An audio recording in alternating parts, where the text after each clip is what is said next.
Tonight, from Lucas Oil Stadium in Indianapolis,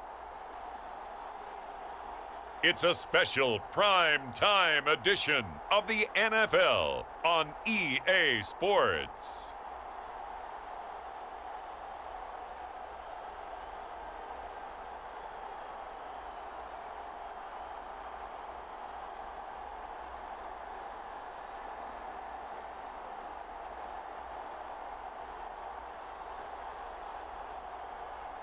We'll see Carson Wentz and the Indianapolis Colts taking on Sam Darnold and the Carolina Panthers.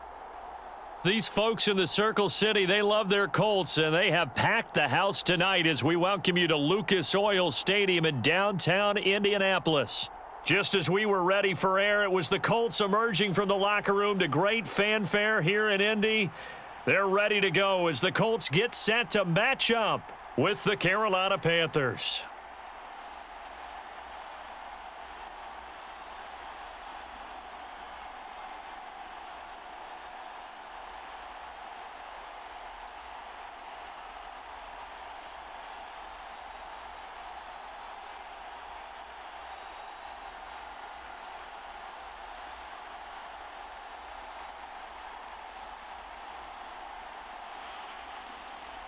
Here's the kicker, Zane Gonzalez, ready to get this one started. And we are underway from Indianapolis. Here's Isaiah Rodgers to return.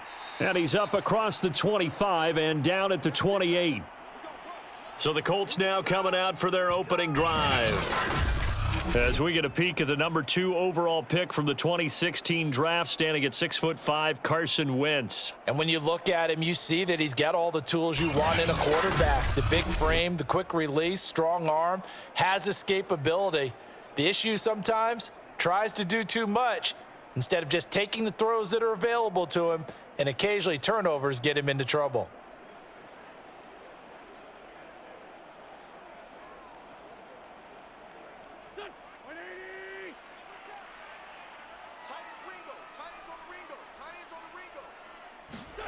Throwing on first is Wentz.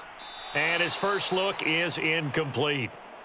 Had the right idea there, trying to throw it to the sideline, but he led him just a little bit too much, trying to get it out to his receiver. Ends up falling to the ground, incomplete.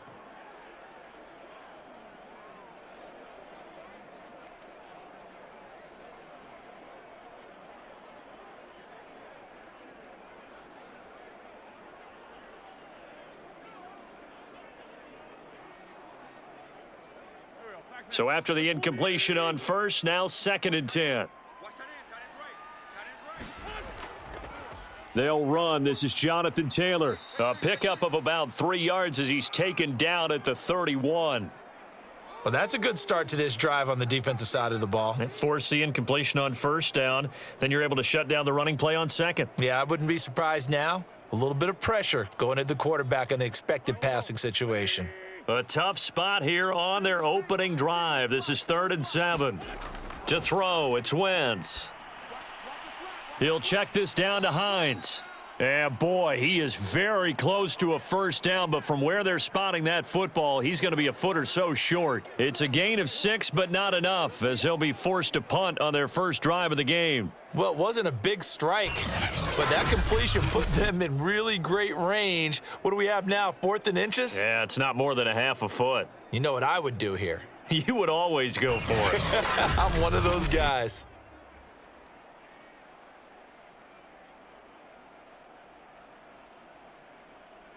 Out is Rigoberto Sanchez on 4th down to punt this thing. Back deep, Alex Erickson.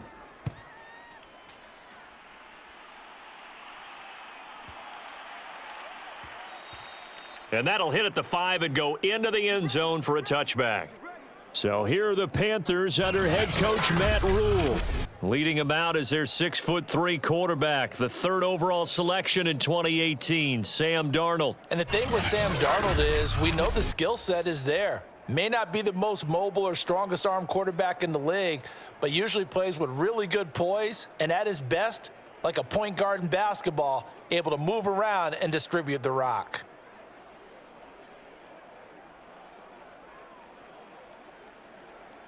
They show run with 3 tight ends here on first down.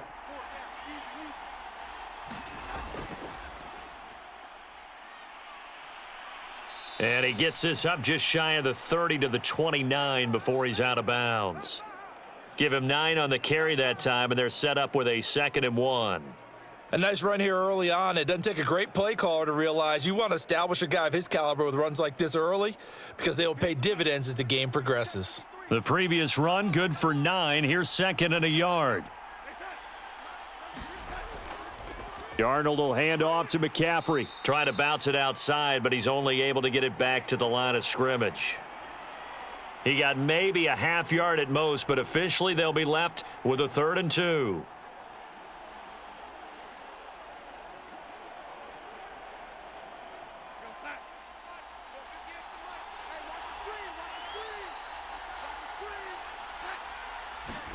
Third and 2, Darnold. For Marshall, that's complete. And he is going to have a Panthers first down as they're able to get the 3rd down conversion. Got to say, I was a little surprised to see him, Charles, come out in the shotgun on 3rd and less than a yard. Yeah, but the way the NFL is nowadays, we hardly ever see anyone really run for it on short yardage. So they're going to throw the football more times than not. That was a nice, easy rhythm throw right there, and they pick up the first down.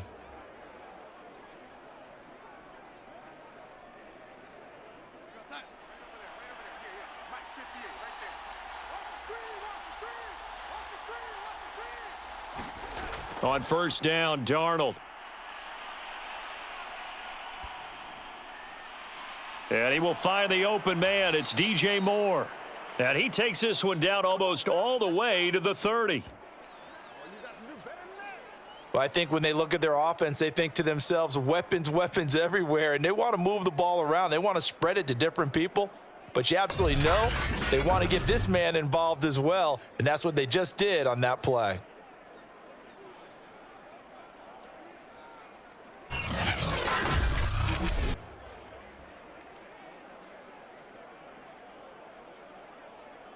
Now from Colts territory, here's a 1st and 10 down at the 31. Back to throw, Darnold. Got his man, Robbie Anderson. 7 yards, the pickup there. He decided to run a hitch route. It really helps to have a guy who can turn it loose. And, boy, he rifled one in there on that one. Not much run after catch, but it worked really well.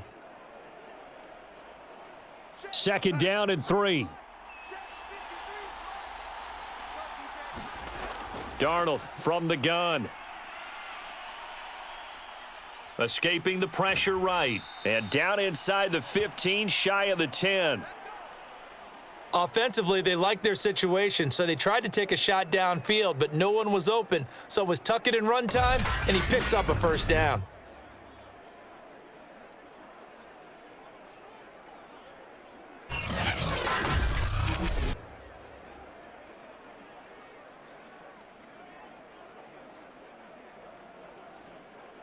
Clock rolling as we hit the midway point of this first quarter.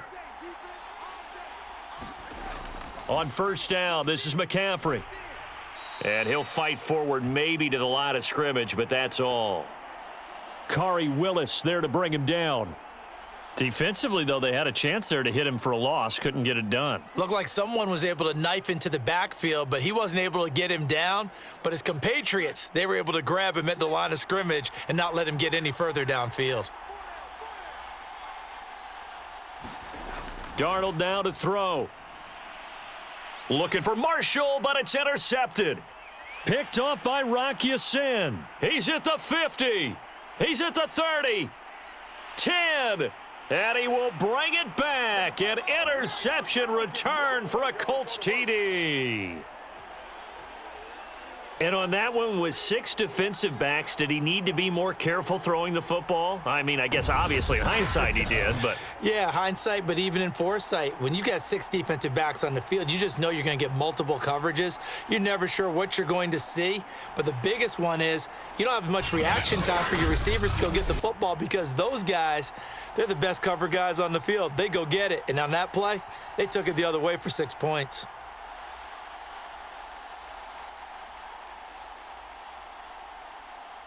Extra point attempt to come here.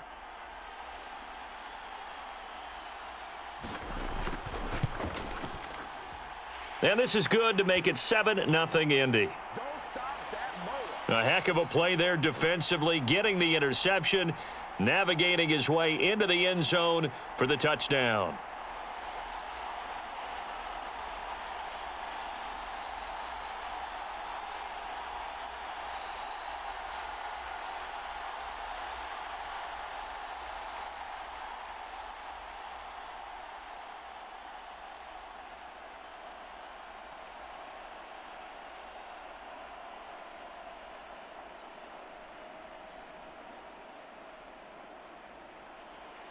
So they'll get another shot on offense following that pick six, and now the kick is away.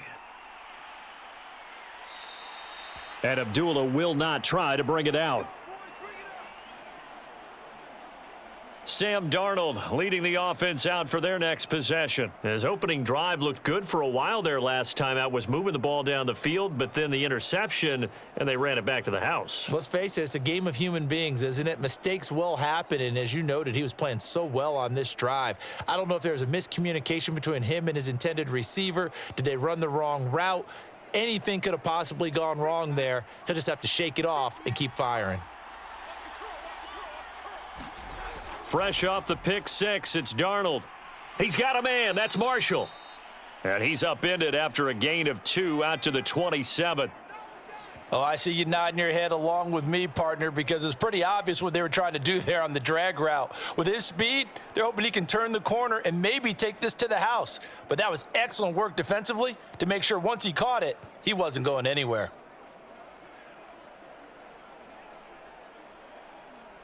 They'll break the huddle, come up on 2nd and 8 at the 27-yard line. To throw is Darnold. Oh, look at Thomas wide open. And he's brought down after a very nice gain. And that's a more than acceptable read right there because it's zone coverage, so timing is everything. This time he waits for his man to come open, puts it right on him, and they pick up a first down.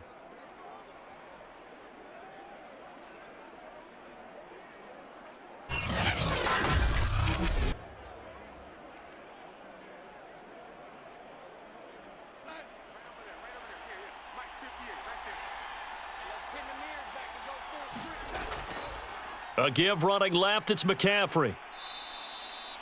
It's a pickup of 4, and it'll bring up 2nd down. I feel like I could see what he was thinking on that carry. Wanted to follow that big tackle through the hole. Ended up only getting 4 yards on the carry. I think he had designs on that one being bigger. Following the pickup of 4, here's 2nd and 6. Shotgun handoff now to McCaffrey. It'll be a loss of a couple on the play, so now 3rd down coming up. The running lanes have definitely not been there for him here in the first half, and I don't think it's all been his fault. His offensive line hasn't given him much space. A loss results there.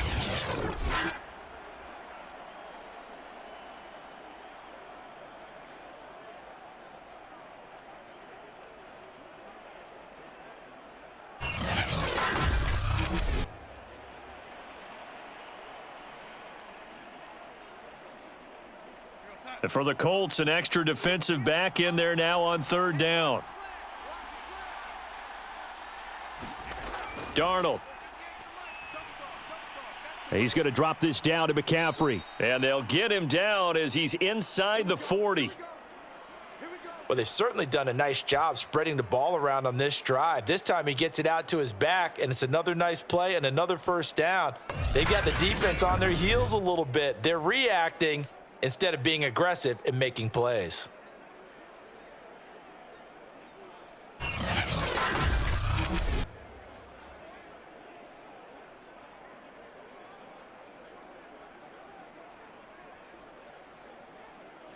So from the 39 now, they'll come up on a 1st and 10.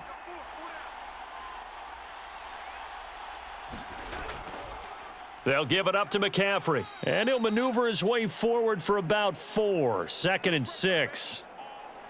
Well, on every play call, you realize it's not going to go for a touchdown, so a lot of your calls are setting things up for maybe later in the game, trying to establish the inside run with toughness now, hopefully get to the perimeter later, and let's face it, you could do worse than a 4-yard run on 1st down. Another run with McCaffrey on second down. And that didn't fool anybody. He's going to be dropped in the backfield. Now they're going to be dealing with a 3rd and 7. Is that one officially a loss of 1?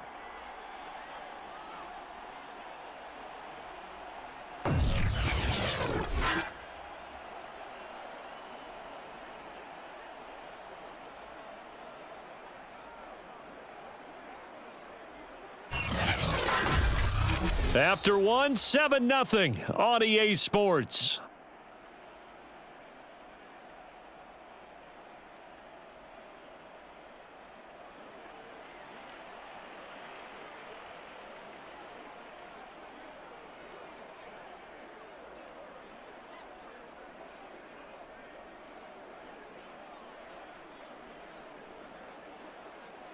Here's play number 7 on the drive. This is 3rd and 7. Now Darnold taking a shot here for Marshall. A battle for it, and it's intercepted. Picked off by Rocky Sin. And a big turnover there as his guys will get the football back. What a start defensively. Your offense goes out, gets the touchdown, and then you get the interception. Just perfect. How about the discipline that they showed on defense? Because after the offense scored to go up 7-0, you would think they might be a little extra aggressive trying to get back at them. Instead, they read their keys well. When they took the shot downfield, they were more than prepared for that one.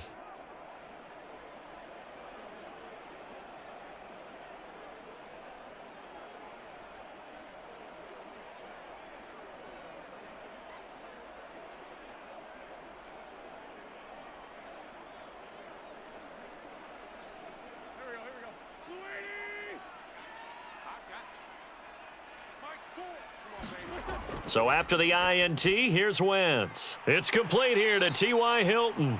And he gets this up just shy of the 15. That was a nicely run slant route, and what the receiver's trying to do is make the defender think he's going upfield for a deeper route and then breaks it off, usually after about 3 to 4 steps, and cuts towards the middle of the field. And now what he's trying to do is use his body to keep the defender away from the football and give the quarterback a really nice target. And they're going to stop him right at the line of scrimmage. Just no cutback lane to be found whatsoever. 2nd and 10. I know that speed is the hallmark of today's NFL game, but the key to good rushing defense is still having your linebackers set the edge. So after the run for no gain, here's 2nd and 10. Wentz. He's got his target. That's Zach Pascal. And able to get this across the 20 before going out of bounds. 8 yards on the completion, but now they face 3rd down.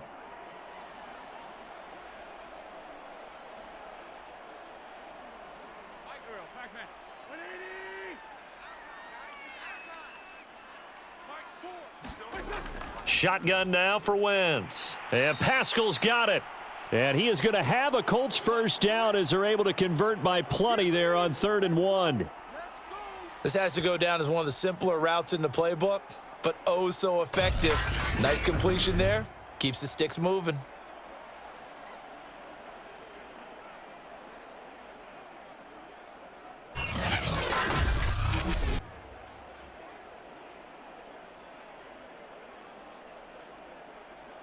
So 1st and 10 now from the 30.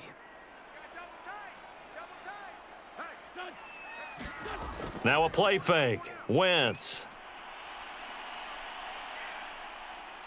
Dancing to his left. And he's brought down after a very nice gain. Man, defensively, that hurts. They got him out of his rhythm. They had him hemmed in, but somehow he was able to tuck it away and get away for a gain.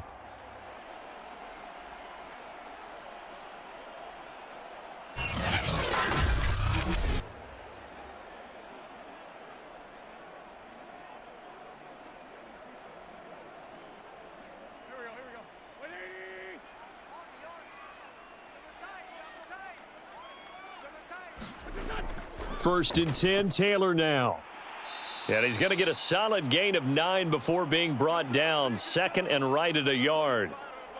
That's a strong pickup right there on first down. And as this drive goes on, we're seeing an offensive line and running game imposing its will. The last run got 9. That leaves him with 2nd and a yard. Wentz going to give this to Taylor. And he'll take this one down to about the 40. Sometimes you're aligned perfectly and the play comes to you, and sometimes you got to cover some ground to go make the play, as we just saw there. We saw a great example of perseverance right there on that play. Got to be careful. They might want to throw one over his head as this game progresses. Play number 7 coming on this drive. It's 3rd and inches. Wentz going to leave for Taylor on the option. And he's going to have the first down, yardage to the 35. I think they like this drive a little bit better there, partner. Running game helping out, picking up some of the slack. Because remember, the last drive, they went 3 and out.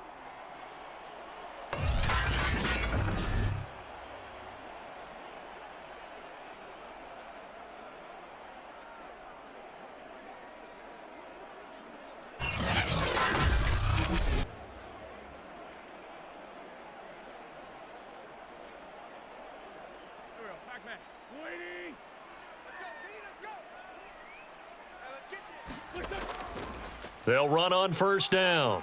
It's Taylor, and he can only manage to get a couple. 2nd and 8 coming up.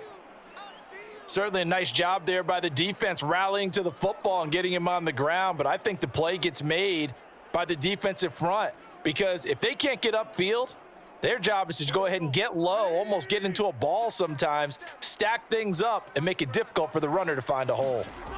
Now they'll throw it. Wentz looking middle, and it's incomplete. From the snap, he certainly looked like he knew where he wanted to go with the ball, but surprise, that guy was covered. So that took his attention elsewhere to no avail.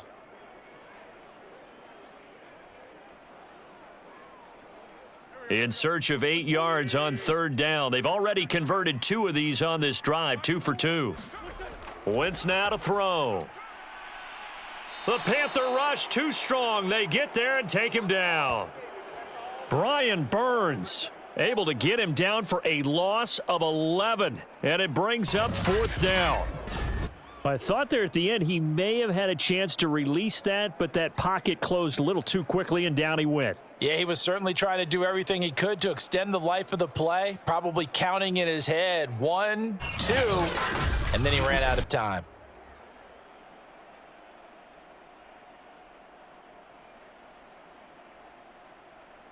Now here's Rigoberto Sanchez as he'll kick it away for the 2nd time.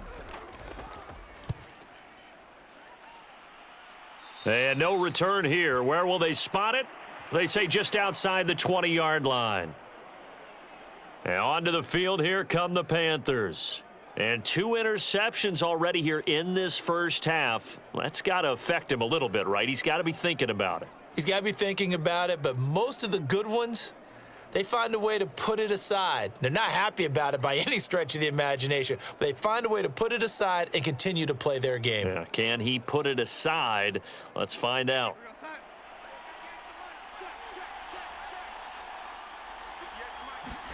They go back to the air here after the INT on the last drive. And his throw's going to be incomplete. To this point, I've been impressed with the work defensively. They have not allowed a lot of receivers to run free. And there's another example, another incompletion.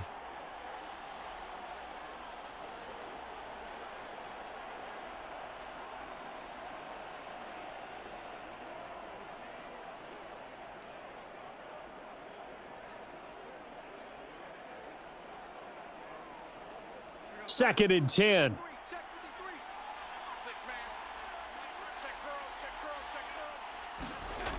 Here's Darnold. That'll be caught by Anderson. And he's going to be out of bounds right at midfield. But one of the ways that quarterbacks keep all the receivers alive in a play, never lock in on any one guy. Make sure you keep your eyes moving, scan the field. And here he finds the open guy for a nice pickup.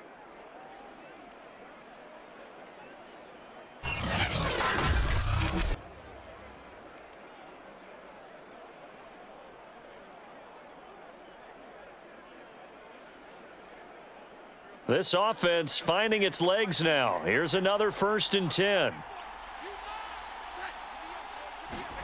From the 50, it's Darnold. He finds his man, complete. It's Marshall.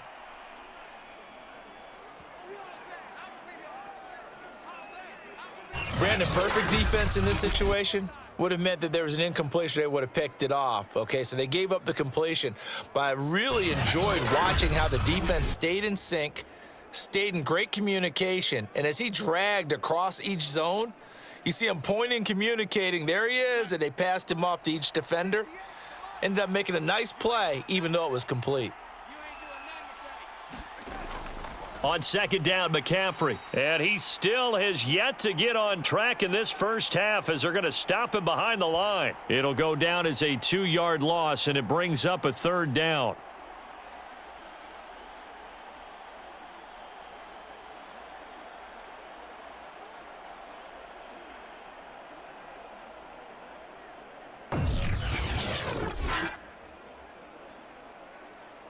Two minutes on the clock, 2nd quarter, 7-0 ball game.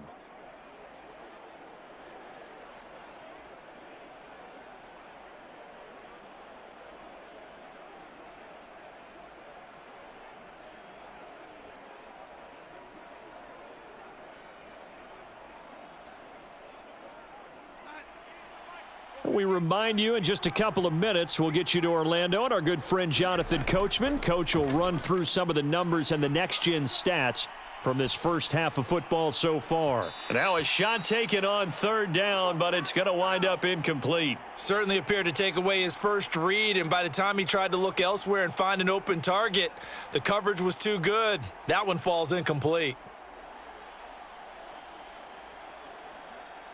On 4th down, here's Lachlan Edwards to punt it. Back deep for the Colts, Nyheim Hines.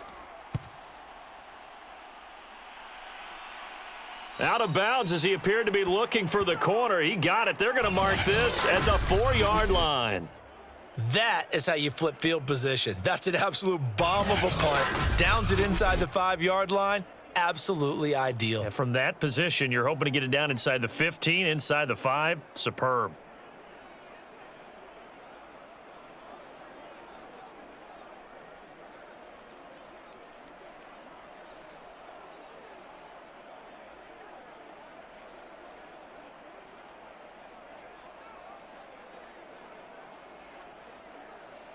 First and 10, and kind of tipping their hand at running the ball. 3 tight ends are out there. They'll run with Taylor to begin the drive. And he'll find a little space. He gets us up near the 10. Big Derek Brown making the stop. I think they're ahead of schedule now after that run. They might be bold with this 2nd down call after that type of a gain. After the pickup of 5, here's 2nd and 5.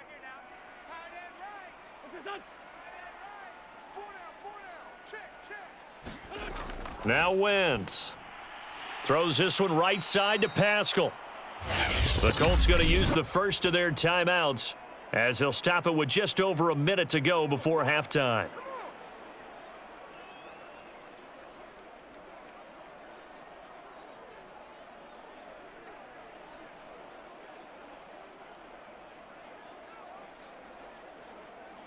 Here's a 1st and 10 at the 14-yard line.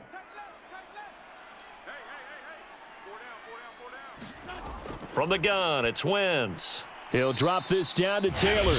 Now the Colts going to burn the 2nd of their timeouts as the stoppage will come with a little under a minute to go in this first half.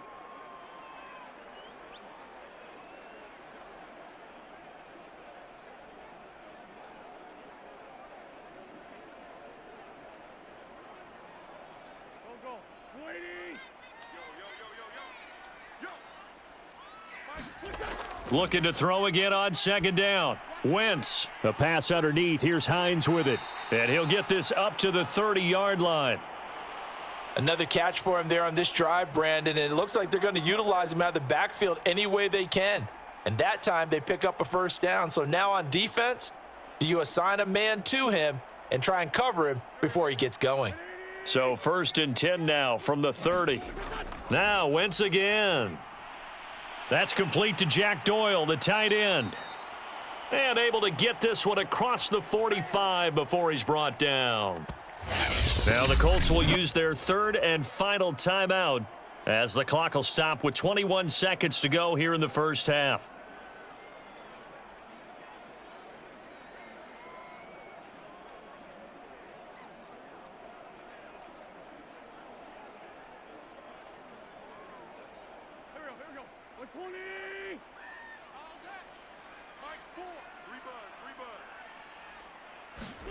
On 1st and 10, here's Wentz. Throwing the out route and complete. That's Doyle. And he is tackled inside the 40, not quite to the 35. A good pickup, but it will come on what should be the final play in this first half. So we hit halftime here in Indianapolis with the Colts on top. As we'll send you down to Orlando and we check in with Jonathan Coachman for our EA Sports Halftime Report. Coach. Okay, Brandon, thanks very much, and welcome everyone to this abridged version of the EA Sports Halftime Report.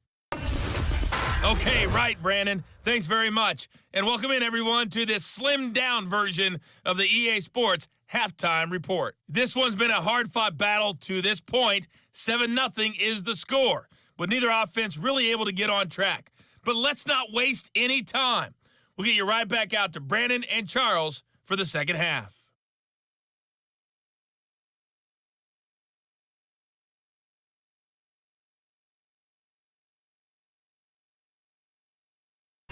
Okay, Coach. Yeah, adjustments likely going to play a big role in this third quarter in what's been a tight contest so far.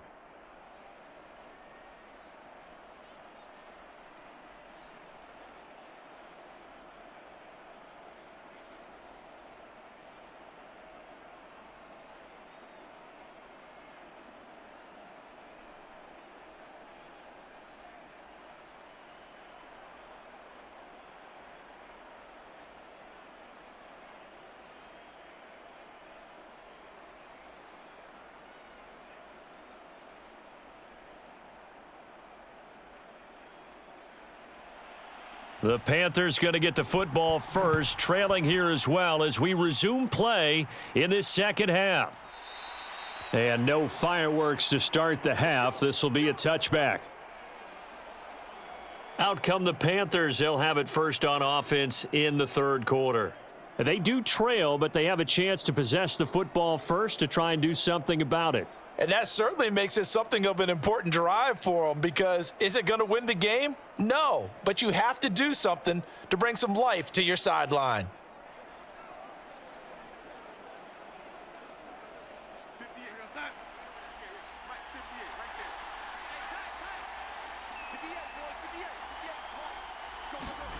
A fake to McCaffrey. Now Darnold.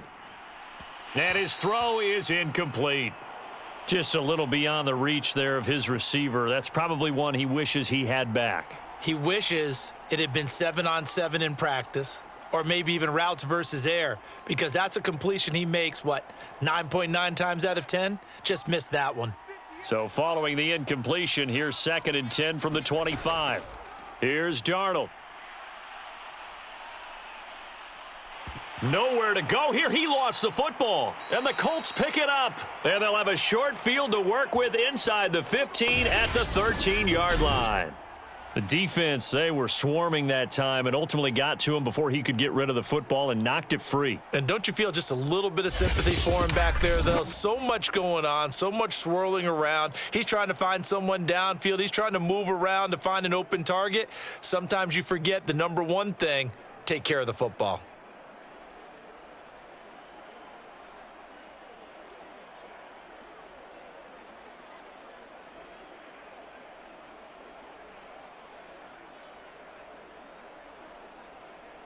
From the 13 now, they work on 1st and 10. Nyheim Hines, his first carry. And he'll fight his way down right around the 12. The former Maryland Terp, Jermaine Carter Jr., had the tackle. Defensively, we always know that he is tough in run support, and I think the way that he gets there is he understands what an offense is going to do before the ball's even snapped. A great job of scouting prior to the game, then reading, reacting, and taking the right path to the ball carrier. Here's 2nd and 9, just a yard on that last run. Now Wentz. He's got a man. It's his tight end. That's complete. 4 yards on the completion, and it sets up a 3rd down. I'm wondering if the same thing went through your mind as mine. When I see a big man like that make a catch, all I keep thinking to myself is, big man with football. Look out, everyone. He may not juke you a whole lot, right? He may not run past you because of his size. You're talking about a guy weighing in the 270 range. But, boy, once he gets his mitts on the ball, he's going to be tough to bring down.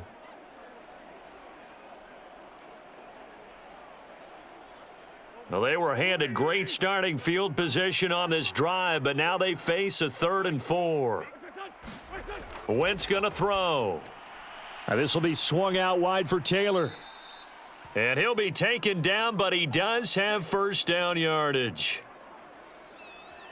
One of my old teammates called me the other day when he was watching the game. He's like, man, trying to watch an NFL game and trying to account for their passing game? That's difficult. And just when you think you get everything covered, here comes a back out of the backfield. And in this case, he picks up a 1st down.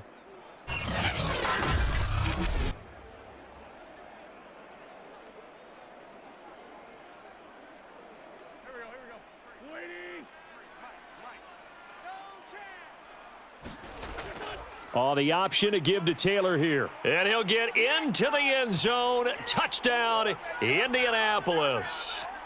Jonathan Taylor, excellent work there to get in on the touchdown run. And the Colts use the short field to their advantage as they cash in for 6. Always important to get the first score of the second half. Now you start to pull away a little bit and get some breathing room going. And now we find out about the fortitude of the group that's behind, because they were counting on getting into the game a little bit more, right? Maybe they get the first score. That doesn't happen. It looks almost insurmountable, but it's not. Let's see how hard they play the rest of the game. Now Blankenship on for the PAT.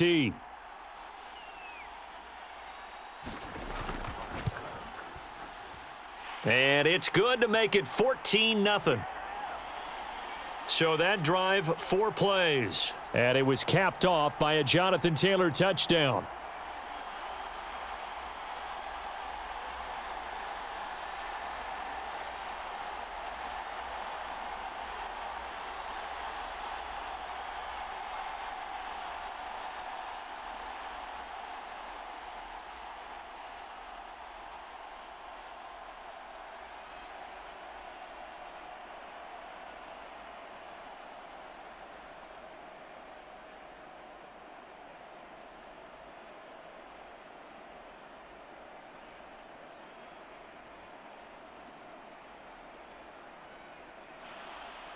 Sanchez now, he'll kick it away following the touchdown.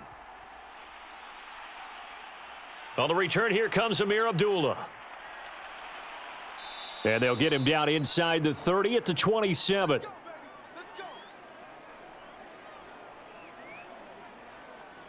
The Panthers offense here, they get ready to head back on the field.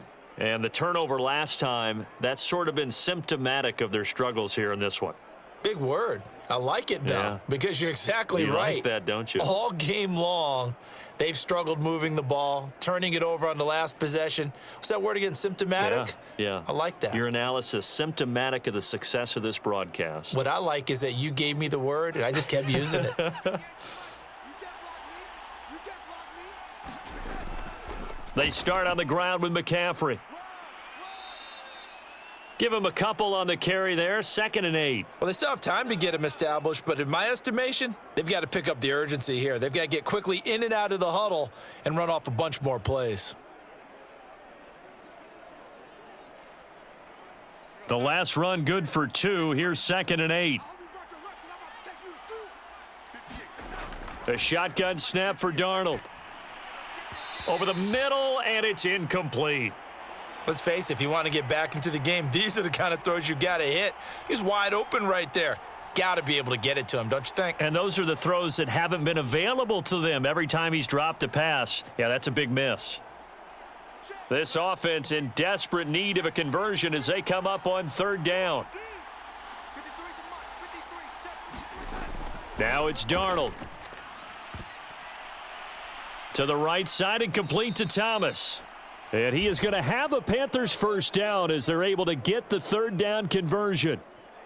One of the advantages of zone defense, as I remember it, is being able to see the play develop in front of you. One of the disadvantages, when they find those levels where they can hit you with it. Sometimes behind the corner and in front of the safety, it makes it tough to defend.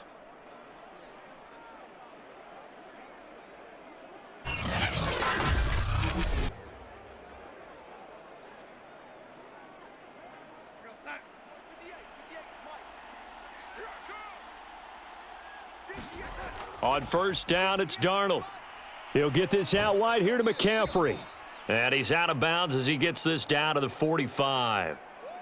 And a nice gain and a broken tackle along the way, and really we shouldn't be surprised, should we? That's what runners do, especially the best ones. They break tackles and gain extra yardage.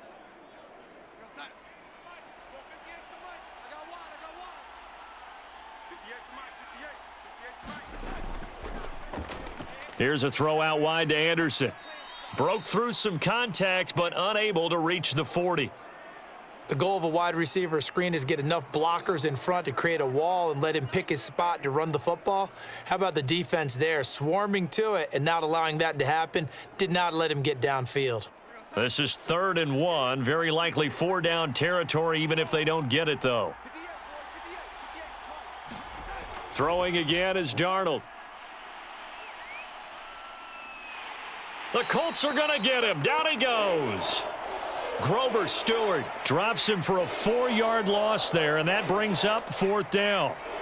And, Charles, they only needed a yard there. They try to pass the football. What do you think?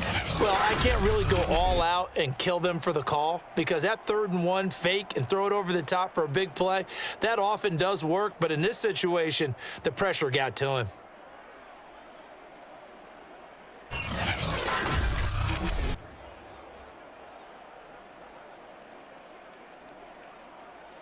Here's Lachlan Edwards now, as he'll punt it away for the 2nd time.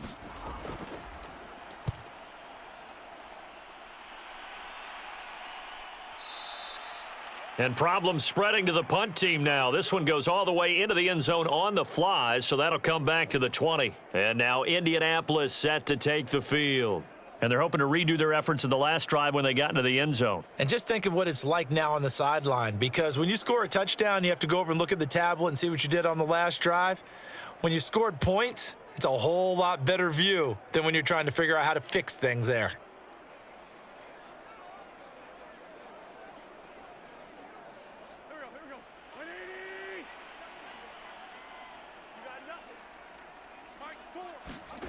Wentz now on first down.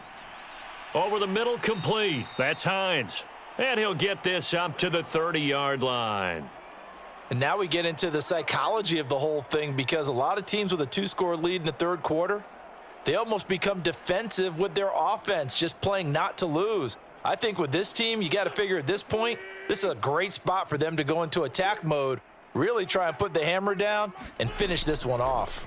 On first down, Taylor. And he gets this to the 35. Good for a gain of 5. And there we saw one of the downsides of blitzing during a rundown, because sometimes you get out of your gaps. You don't fit the run quite as well because you're headed towards the ball carrier with abandon. The first down run got 5. Here's 2nd and 5.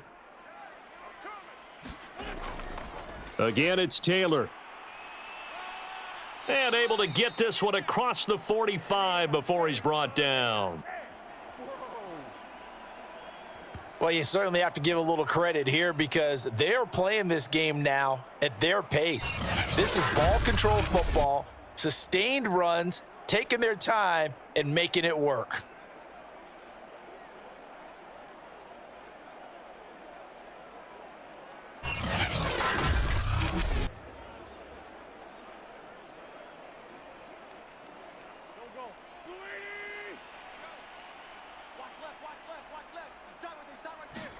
On first down, Wentz. Middle of the field to the tight end, Doyle. And he's brought down. When this offense can get their tight ends involved, they can move the football. Here, a nice route, able to look it in, and picks up the first down.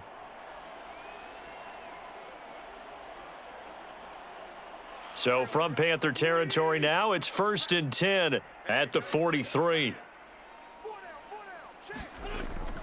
From the gun, it's Taylor. And able to break one tackle, but then quickly brought down, but a nice little gain. 49 yards rushing for him now to this point. On any explosive run, you can almost feel the ground shaking, and that's from the offensive linemen creating space for their runners. I had an old coach tell me before, he always told his runners, run around the offensive line in pregame. Get used to the ground shaking so you don't trip and fall when it happens in a game. Wentz's throw complete here to Doyle. And he is out of bounds inside the 30. That was a route run not just with dexterity, but with intelligence. Found the hole in the zone, made sure the quarterback saw him, and was able to make the sure catch and flip the down marker back to 1.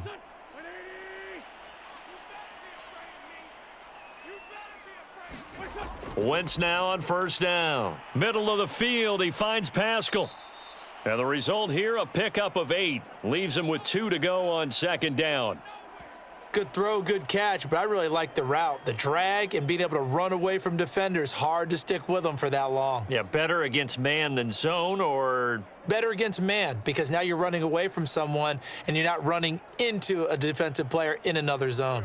Only needing 2 yards on 2nd down. Throwing is Wentz. Got his man complete over the middle. That's Taylor. And down inside the 15, shy of the 10. But they certainly had success throughout this contest, getting him the ball in the passing game, and there he picks up another 1st down. Whatever they saw going into this one, they've been able to capitalize on it, and no adjustment has been made to take it away.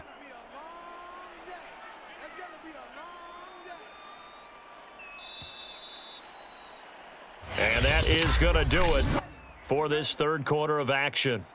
This is the National Football League on EA Sports.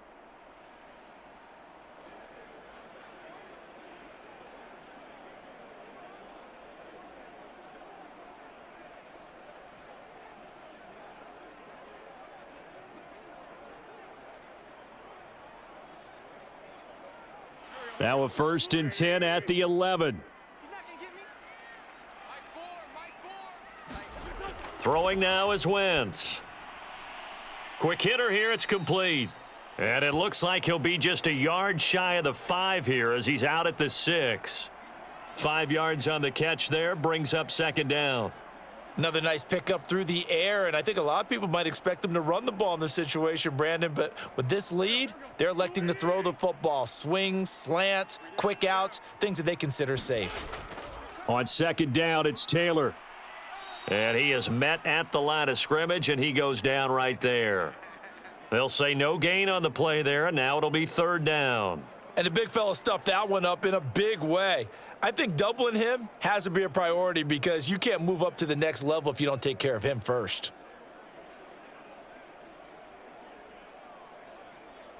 The Colts on 3rd down. They've converted 3 out of 5 thus far. This will be 3rd and 5.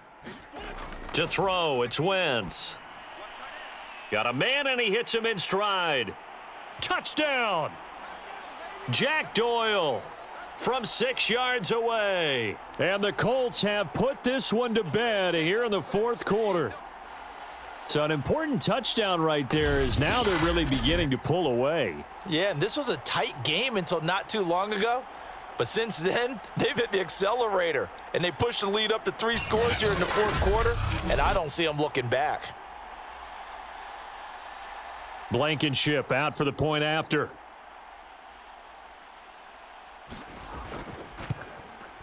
And it is now 21-0.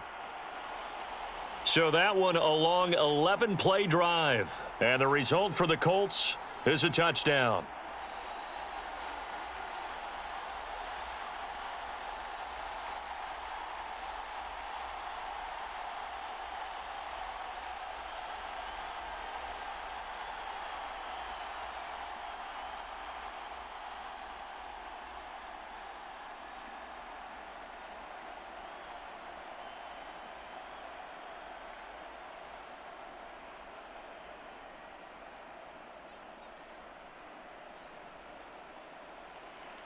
Sanchez now, he'll kick it away following the touchdown. Abdullah's going to stay put, and the drive will start at the 25. Here's the Carolina offense as they get ready to take over here. And let's face it, this drive is not going to have any bearing on this game, but it's kind of important for one reason, isn't it? It certainly is. You got to get points. And, okay, all right, I'm being facetious here, but you get points. You feel a little bit better about yourself as you move on to the next one.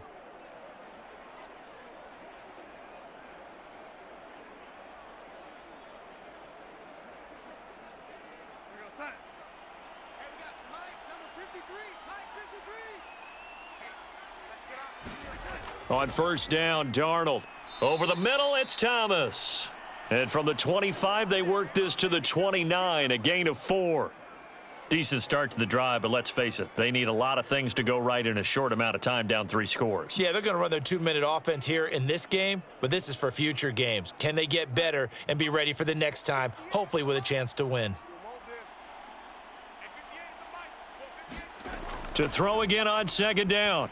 Darnold. There again is Thomas. They've gone to him a lot. I got a kick out of that one, partner.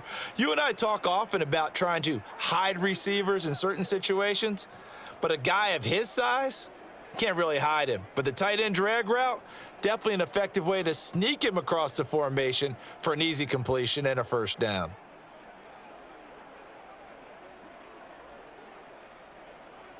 So from the 36 now, 1st and 10.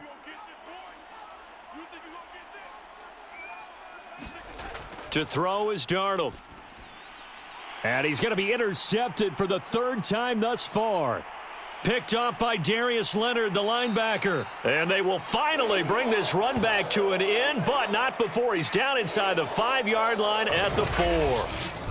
He had his eyes on the end zone. He got close. At least he set the offense up nicely, but he's probably mad he didn't take that one to pay dirt. I agree with you, and you know he's going to get teased because he didn't get it all the way into the end zone. But if they don't score now, if they don't get a touchdown, he won't just get teased. They'll be glaring at him. How'd you not score?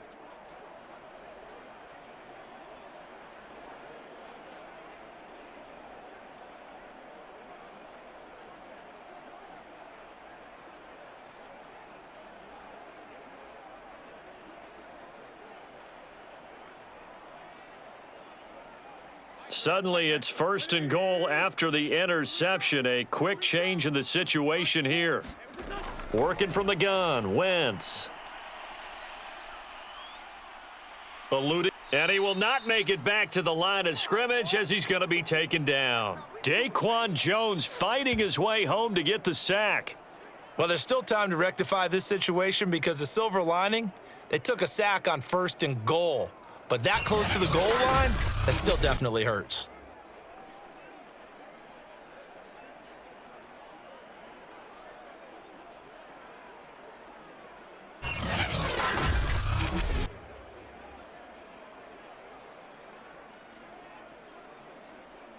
Back at the 5-yard line now, 2nd and goal.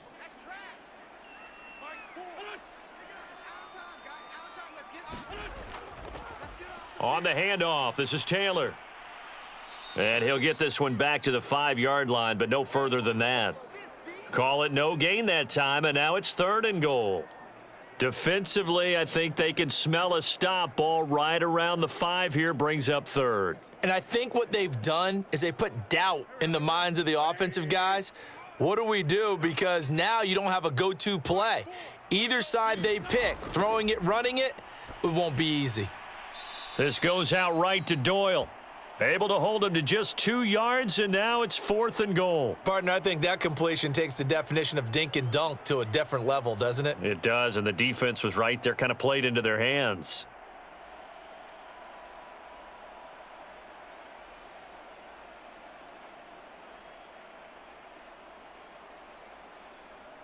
And I guess not content to get another 3 here late. They'll try to add 6 more as they go on 4th and goal. They'll run for it with Hines. And this doesn't end well at all as they stop him far behind the line to gain. They stop him on 4th and goal at the 3. And the Panthers defense able to deliver the goal line stand.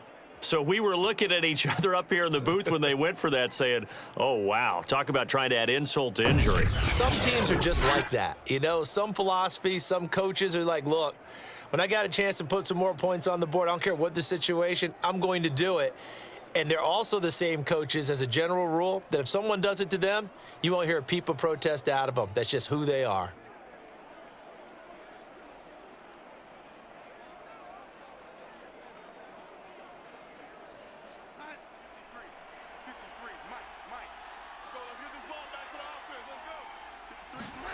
Trying to shake off the interception from the last drive. He'll look to throw. Flush to his right. Room past the 20. And finally brought down at the 34-yard line. Looks to me, partner, like he's learned a little bit because earlier in the game, I think he was trying to force a lot of throws into some windows that just weren't open. Yeah, the interceptions had plagued him, especially a second interception, really a bad throw, so maybe a better decision there. Yeah, no doubt about it. I think he learned from earlier in the game, and he's applying it now. From the 34 now, here's 1st and 10. Darnold from the gun. Throwing middle, but it's incomplete. At this point in the game, they've got to continue to try anything they can. They're still working at it, even though this one feels like a lost cause.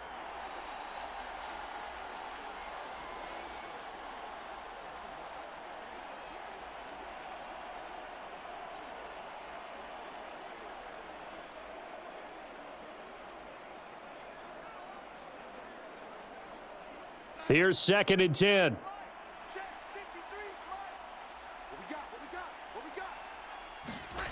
Out of the shotgun, here's Darnold. Got a man right side, it's McCaffrey.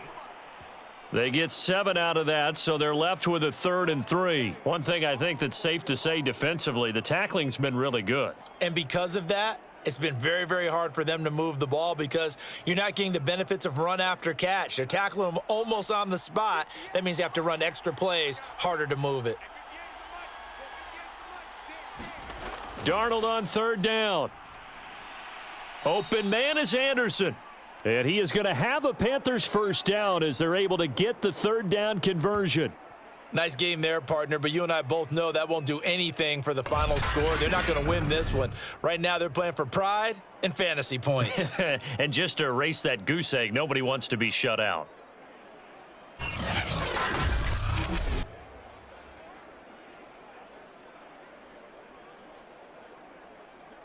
Now from Colts territory, here's a 1st and 10 at the 47. Darnold to throw again. And that throw behind his man, he missed him, incomplete. That incompletion is not a surprise with the way that this one has gone, and the frustration, the body language is evident everywhere. This team, they've really been put through the ringer in this one. An incomplete pass on 1st down. That leads to a 2nd and 10. Darnold. And he's got the hook up to Moore. They get 7 out of that, so they're left with a 3rd and 3. You got the big lead defensively. Willing to give them that underneath stuff, right? And this is why you work on your tackling. Tackle them after the catch, inbounds, keep the clock running. Just go ahead and bleed the game out that way. The Panthers on 3rd down. They've hit 4 of 7. This time it's 3rd and 3. Back to throw, Darnold. They'll set up the screen to McCaffrey. And he's able to get it to the 33. Good enough for a 1st down. That's just what you call a chain mover right there. Nothing fancy. Get the ball out to the back, and you're asking him to make a little bit extra out of maybe what is nothing, and he does exactly that, picks up the 1st down. I can't wait till we get to the point, partner, where we're not saying chain mover, but we're saying laser pointer picks it up for the 1st down.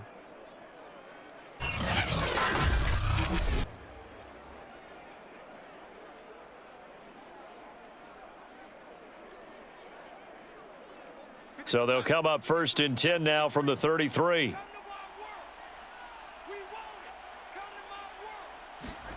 Darnold now to throw. That's caught. It's McCaffrey again. And one more time. And down inside the 15 he goes. And we are inside of 2 minutes left in this lopsided affair.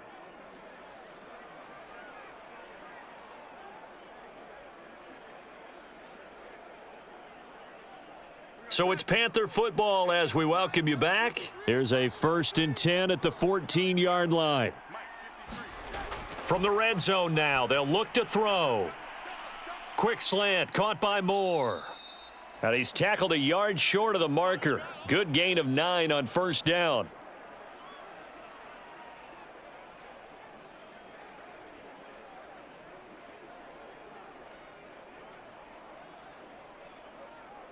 Now you've got to hustle your guys to the line and get them set. Throwing again on 2nd down. Darnold. And he's going to go down. Sacked back at the 13-yard line. Quiddy Pay.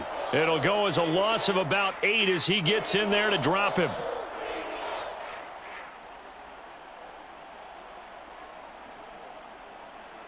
And they're going to hurry back to the line now. Throwing here on 3rd down, Darnold. And it'll be caught in the end zone for the Carolina touchdown by DJ Moore. DJ Moore there to make the grab. And the Panthers are finally on the board here in the 4th quarter. I'm not sure win-win is the proper term here, but it certainly felt like it. They got the touchdown they needed, but if I'm on the defensive side of the ball, okay, you got the touchdown, but it sure took you a long time. Yeah, because offensively there, you're probably hoping for a 1 to 5 play drive. That one ate up a little more time than they were hoping. You're exactly right, and if you have that 1 to 5 play drive, you actually build up momentum and even more hope. When they had to slog their way downfield, they got the touchdown, but it's almost like, yeah, you know, doesn't feel right. Exactly. Gonzalez good on the extra point, and the lead will be cut down to 14.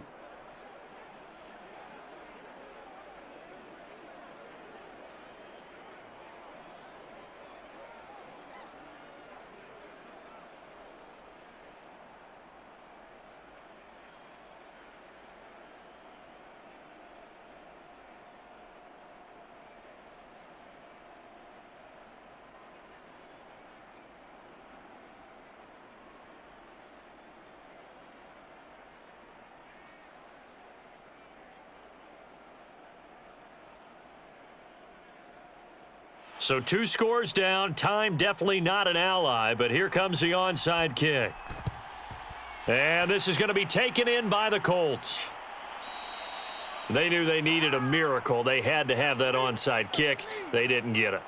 Well, as we knew, even before they put the toe to the leather on that one, their chances of getting that done, slim and none. And I do believe we saw Slim just leave the door, didn't we? We did indeed. I think we're down to none. And the Colts getting ready to go. And a few kneel downs should just about do it. Now, defensively, they do have all 3 timeouts, but very little reason to use them at this point.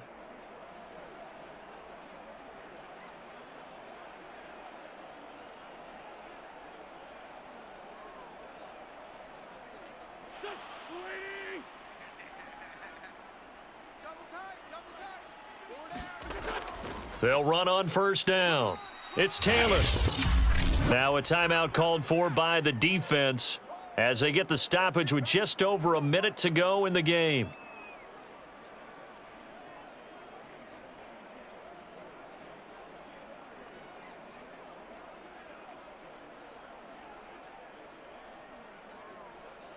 The run only got a yard. Here's 2nd and 9. They run once more with Taylor. He gets away from 1. He's going to go out of bounds, but he takes this one down just shy of the 20. 70 yards on the ground for him now as he's done that on 15 carries. At carries like that, that's how they're going to continue to salt this thing away here, Charles, in the 4th quarter. Yeah, how about that? A new set of downs. Clock continues to move. No better way to close out a game than to tap those mastodons you have up front and say, guys, keep pounding them. Let's keep the ball, keep their offense on the sidelines, and let's close this one out.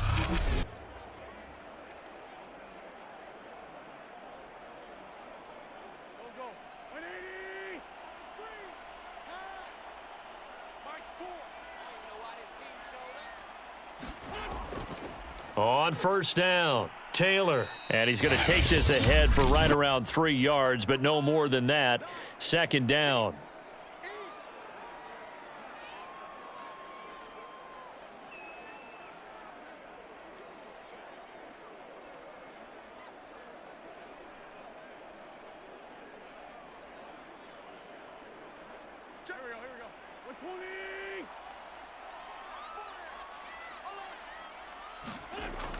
Off the option, here's Taylor. And he'll get him inside the 15 down to the 14-yard line. Now the Panthers going to signal for their third and final timeout as they get the stoppage with just under 50 seconds remaining in the fourth.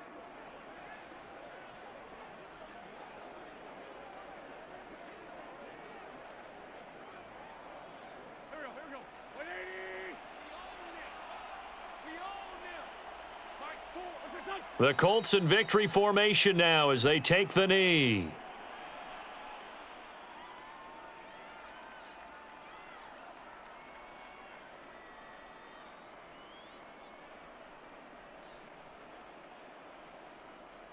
Rodrigo Blankenship for the Colts field goal.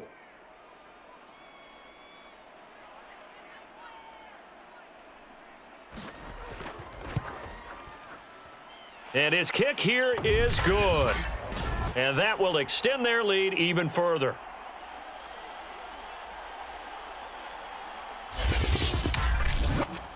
Well, he was a spectator for much of this game. This is his first field goal opportunity of the entire contest, but he's able to connect. Yeah, he had a pretty good seat to this one, didn't he? But let's face it, all kickers that you and I know, they want to contribute. They want their opportunity, and he seized his.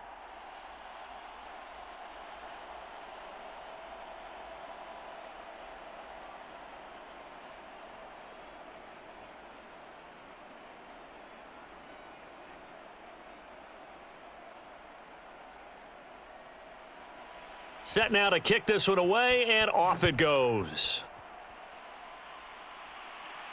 This taken in at the goal line. And beyond the 20, but not by much. In fact, just a yard pass there to the 21.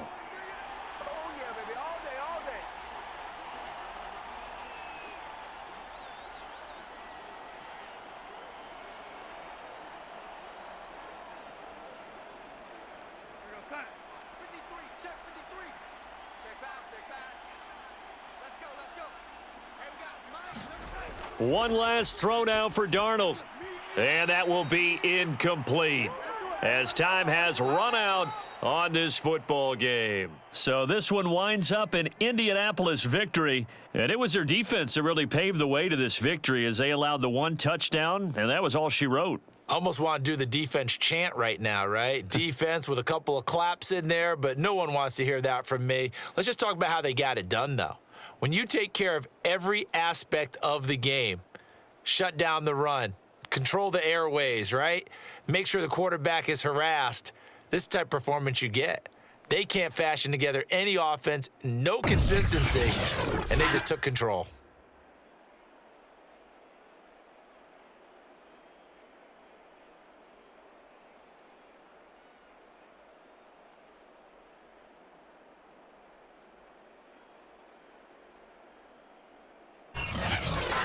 So that'll do it for us. For Charles Davis and all our crew, I'm Brandon Gaudin. You've been watching the NFL on EA Sports. The Colts are winners as we say so long from Indianapolis.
Tonight, from U.S. Bank Stadium in Minneapolis,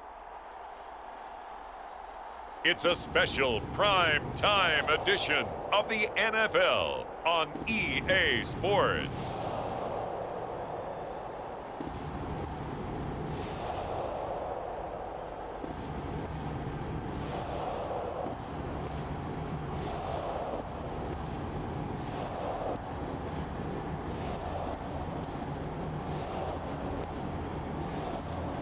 We'll see Kirk Cousins and the Minnesota Vikings taking on Tom Brady and the Tampa Bay Buccaneers. And we find ourselves at the stadium that played host to Super Bowl 52, the wondrous U.S. Bank Stadium in Minneapolis. It can certainly get loud inside this building, and just a few moments ago when the Vikings were introduced, it was downright shaking in here. They're set for football as the Vikings get ready to do battle with the Tampa Bay Buccaneers.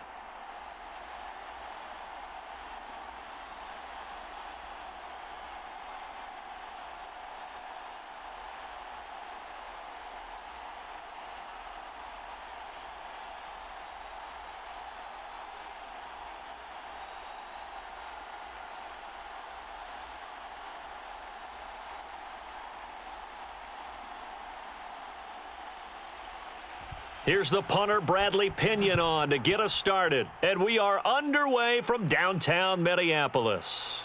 Taking it about the 1. And he'll get it up past the 20 to about the 22. Under center for the Vikings, out comes the former Michigan State Spartan and longtime veteran Kirk Cousins. And one nice thing you can always say about Kirk Cousins is that he's consistent. Always puts up nice numbers each and every year. If there is a downside to his game, it's been the lack of playoff success. All in all, though, a formidable starting quarterback at a time in the league where it's tough to find your franchise guy.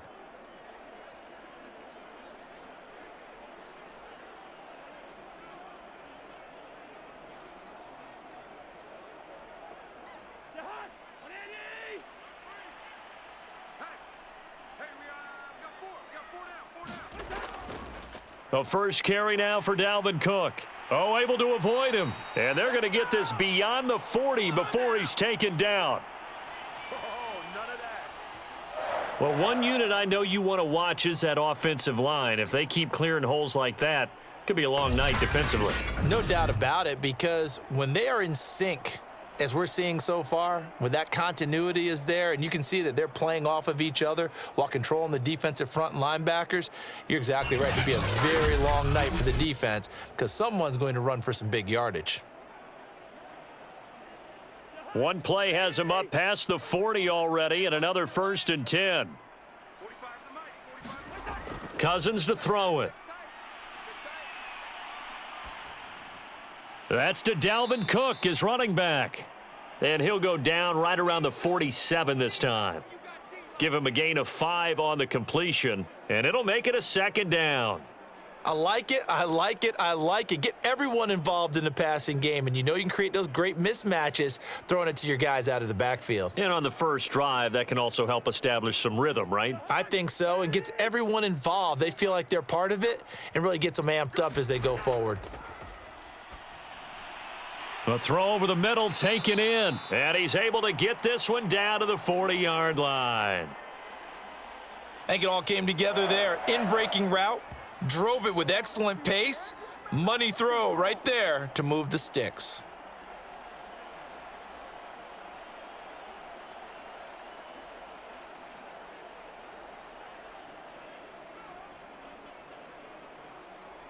So from Buccaneer territory now, it's 1st and 10, right at the 40. Play fake, Cousins. They're able to complete this one to Tyler Conklin. And brought down, but not before they're inside the 25. Nice methodical opening drive here. They're already into field goal range. They're in a good spot. You know that people like to take a shot in this part of the field. But at the same time, as methodical as they've been, they might want to run the ball a little bit here too. And just on the outskirts of the red zone, they have options now. Either way, though, they've come out with a purpose.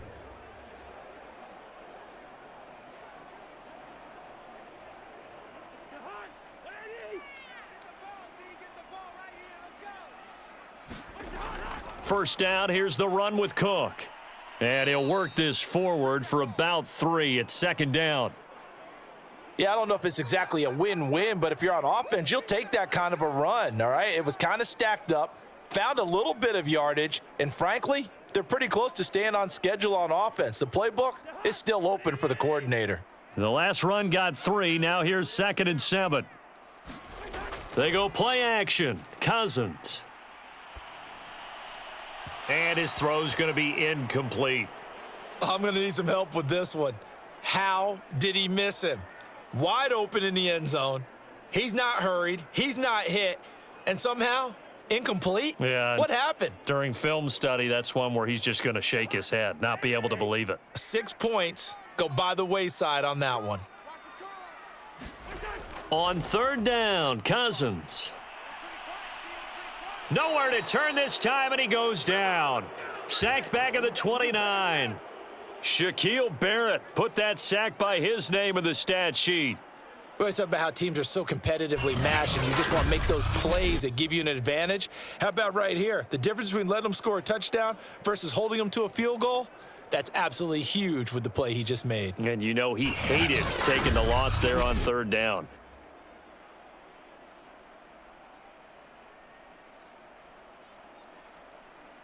Now the Vikings will send out the special teams crew here for a field goal try. From the left hash, this from 46. The kick by Joseph is good. And the Vikings have a 3-0 lead.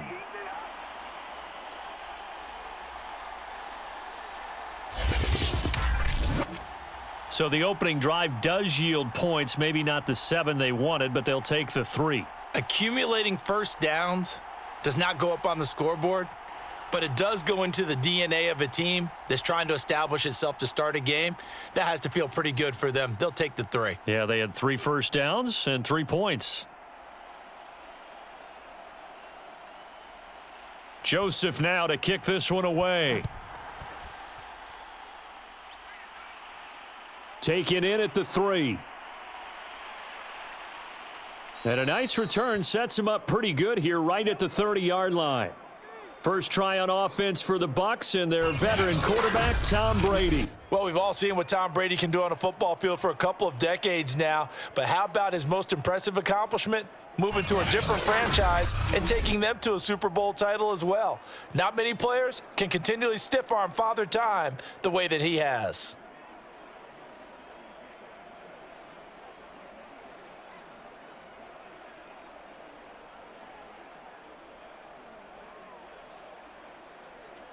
Brady going to bring the Bucs up with a 1st and 10 right at the 30. On the ground, this is Leonard Fournette. And he gets this to the 35. Good for a gain of 5. A quick burst there, and he nicely bit off a pretty decent gain.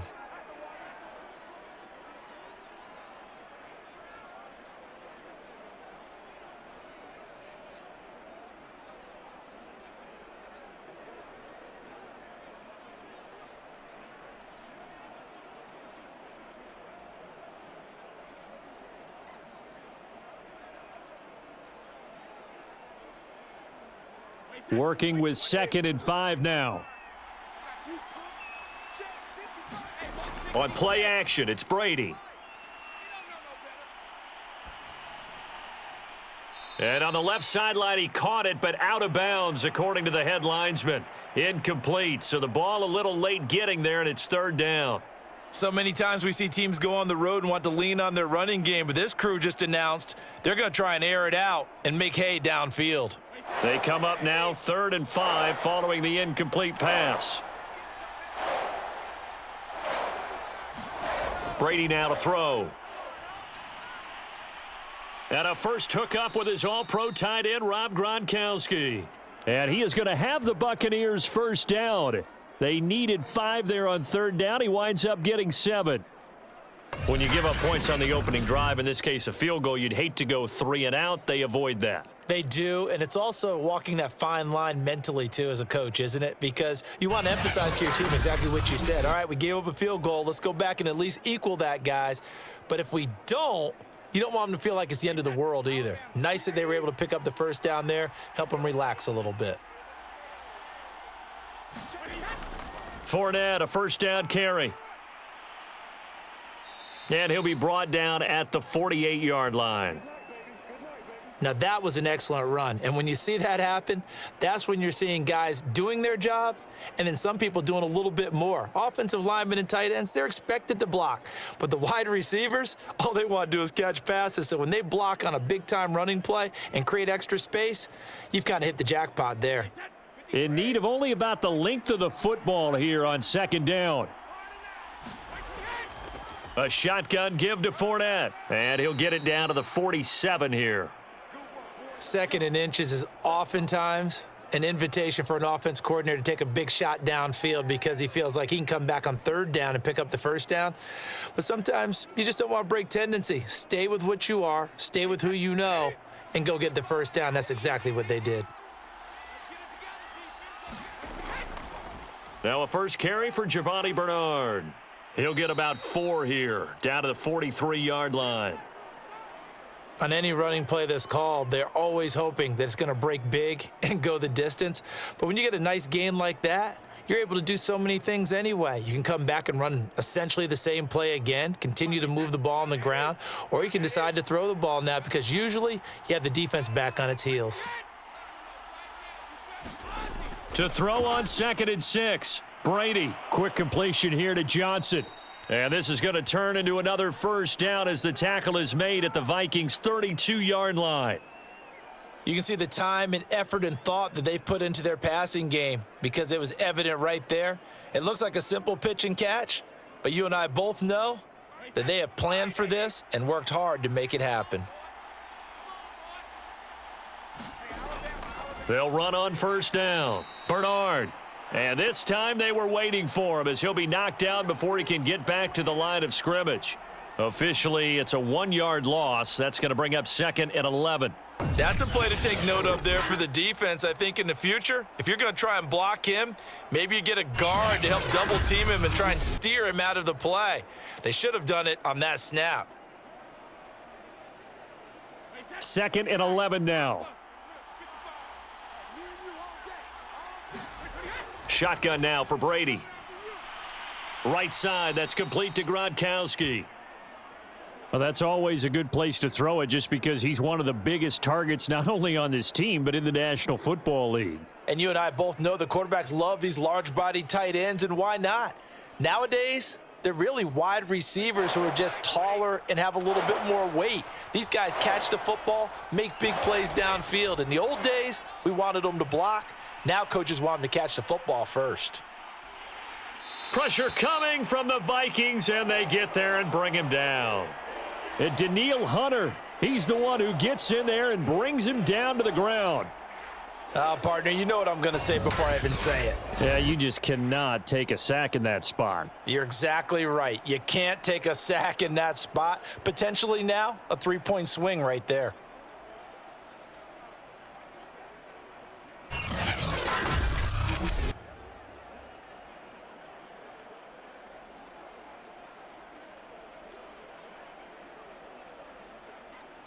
So on now is the Clemson man, Bradley Pinion, to punt this one away. Back deep, D.D. Westbrook. And no return possible here as they angle this one out of bounds.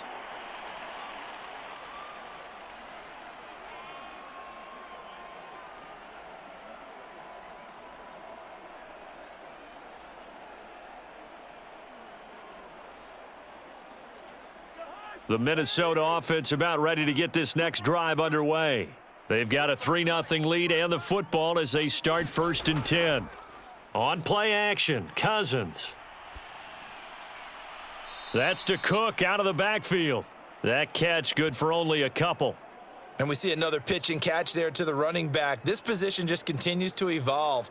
They become just as critical to the passing attack as a lot of receivers, tight ends, because their ability to make people miss in the open field can really generate big plays for an offense.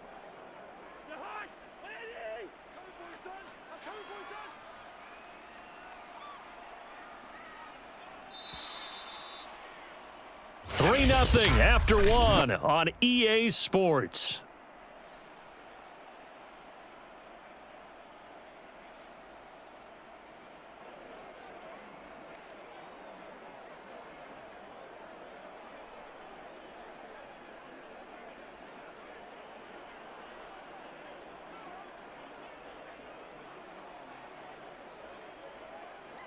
Eight yards to go on second down.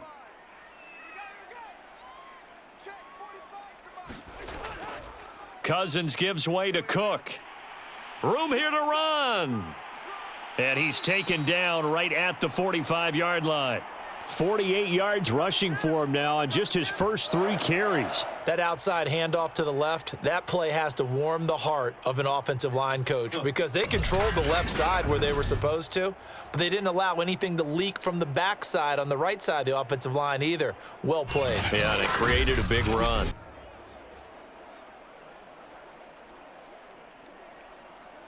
This offense finding its legs now. Here's another 1st and 10. Now Cook.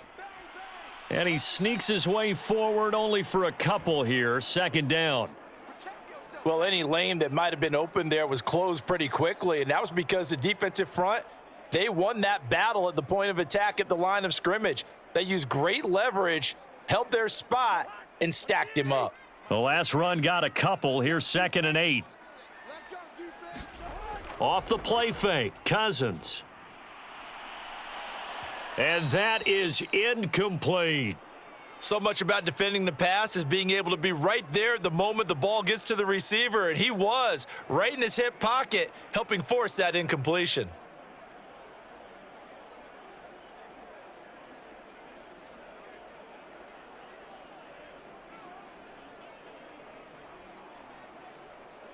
And they'll need to get to the 35 if they want to keep this drive going on 3rd down. To throw, Cousins. Open man here is Conklin. And he goes down, but not before getting this inside the 25. When you get a big tight end like this, sometimes it takes more than one man to bring him down. Oftentimes, your best bet, just jump on and hold on and wait for your teammates to arrive to help get him on the ground.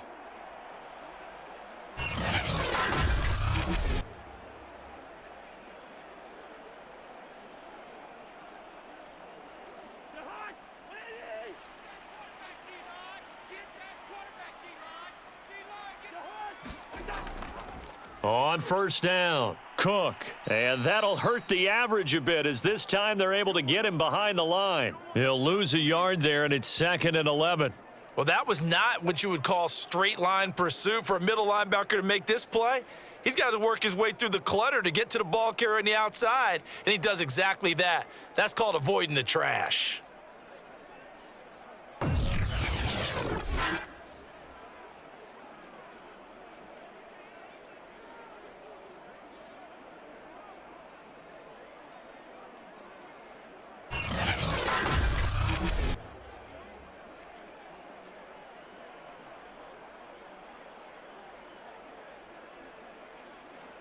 Maybe just a slight detour on what's been a strong drive. Here's 2nd and 11. Left side, Cook. And the Buccaneer defense for the 2nd straight play, flexing its muscle by forcing a loss. This will be a loss of 3, and now a much tougher 3rd down looming. I really like what he did there because he took his practice work and converted it to game action because he used his hands, got off the block, worked laterally and stayed to the outside, and finished off the runner for a loss.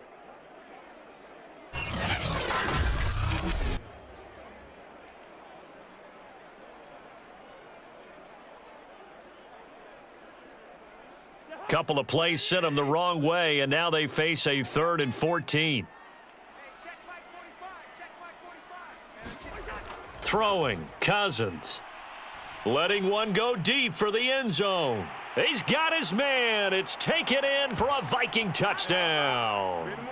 B.C. Johnson, 27 yards. And the Vikings find a way to stretch their lead. The fly route works for the TD grab. And you know what the receivers love to say? If we get even with the defender, we're leaving. And that's exactly what he did, all the way into the end zone. And then he was on the business end catching it once he got over the stripe. Greg Joseph on for the extra point.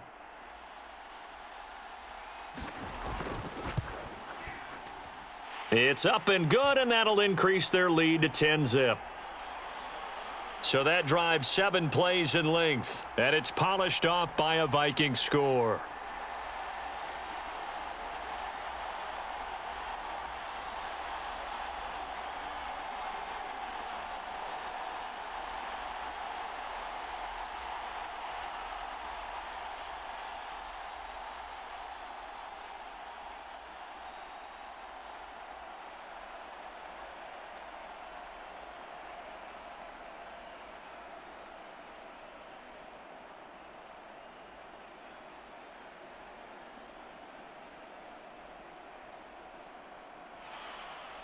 Now Joseph tees it up to kick off following the touchdown. Taken at the goal line. And he returns this to the 22.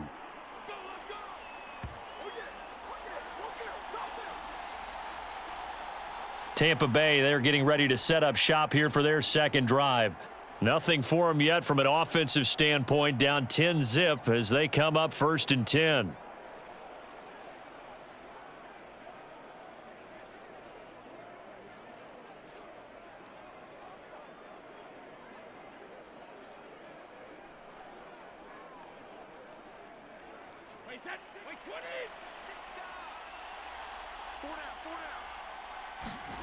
Fakes the give to Fournette. Now Brady. Throw right side, caught by O.J. Howard. That catch good for only a couple. They'd love to just strike back with a touchdown right here, and if it's a long play, so be it. But the main goal, get a couple of first downs, run some plays, run some clock, allow their defense to get a chance to catch their breath, settle down, and relax a little bit after they just gave up a score.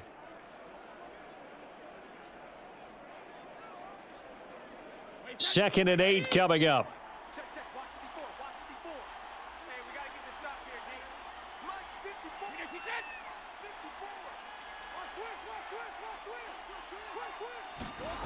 Here's Brady. And yet again, it's Howard with a catch. And they're able to get this one across the 35. I like how they work the tight end on a nice little under route there. And if you're going to give him that much space, he's not going to catch the football. He's going to run away from you a little bit, and that's exactly what he just did there, picking up extra yardage.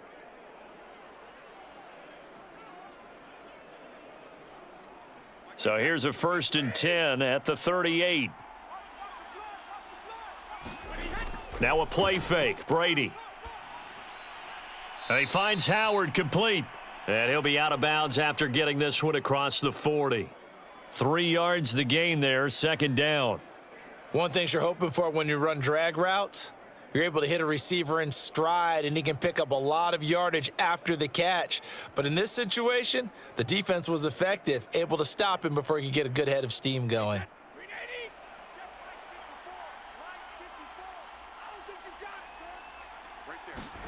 On play action, now Brady. And he takes a shot on the release as this will be incomplete. Well, we always talk about how you've got to be quick when you go through your progressions, and here's another prime example. Trying to look downfield, he was standing in the pocket, but just couldn't find anyone open, could he? No, not enough time. They hit him and forced that incompletion. They head to the line facing a 3rd and 7 following the incompletion on 2nd down. Now Brady. Airing this one out for Evans. And unable to connect, incomplete. I'll give them credit, they took their shot, but it's going to bring up 4th down. But one thing's for sure, when you've got a big receiver and you trust him downfield, you're going to give him opportunities to go up and get that 50-50 ball. And he is a darn good big receiver. Unfortunately, that time didn't work out. Nice job defensively. Here's Bradley Pena now as he's on to punt for Tampa Bay.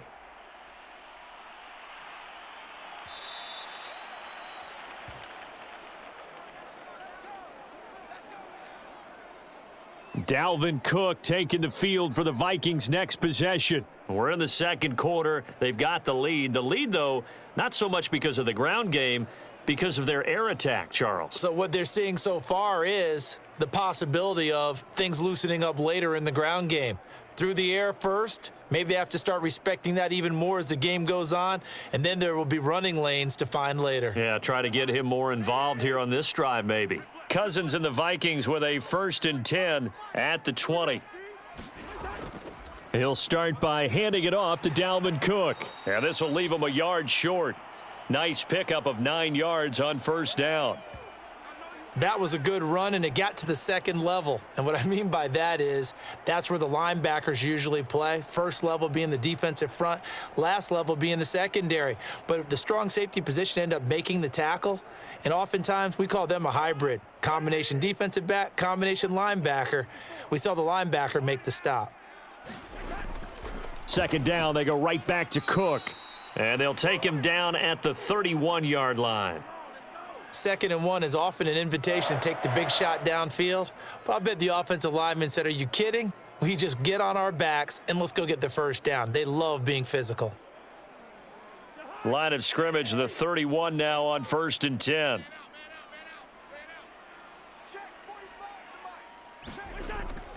They'll run on 1st down.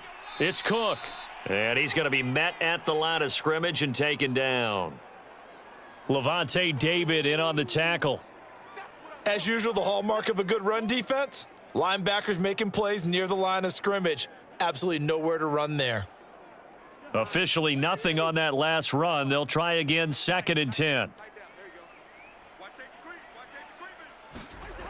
A 10th carry in the game for Cook. And he'll get maybe a couple before he's taken down, as that will take us to the 2-minute warning.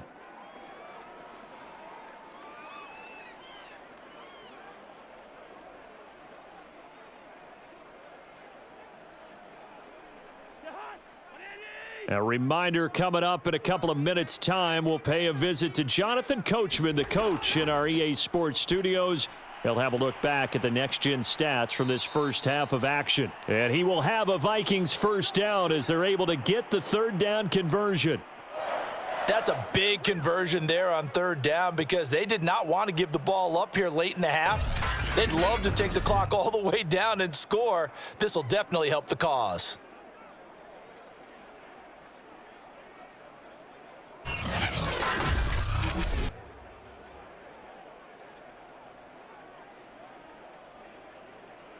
So 2 1st downs, and that moves the ball to the 42 now, 1st and 10. To throw is Cousins. He's going to get this one down to Cook, and he'll be corralled out across midfield down to the 45. So many times in my career, I've heard coaches talk about completions are one thing, but as long as we're there at the catch and we get guys on the ground, we can live with that. But if you're going to give up 10, 12, 15 yards after the catch, then your defense is going to be in a lot of trouble.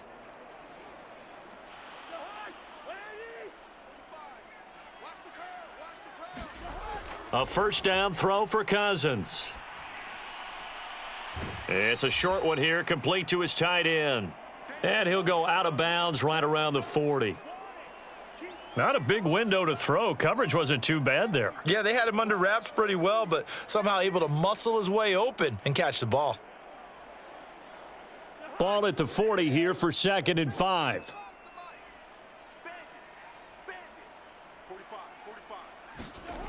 Cousins. That's complete to Justin Jefferson. The Vikings going to signal for the first of their timeouts as they'll stop it with exactly a minute to go before halftime.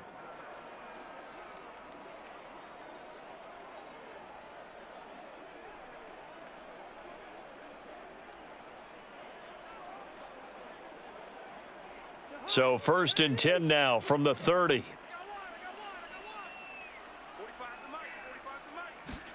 To the air again, it's Cousins.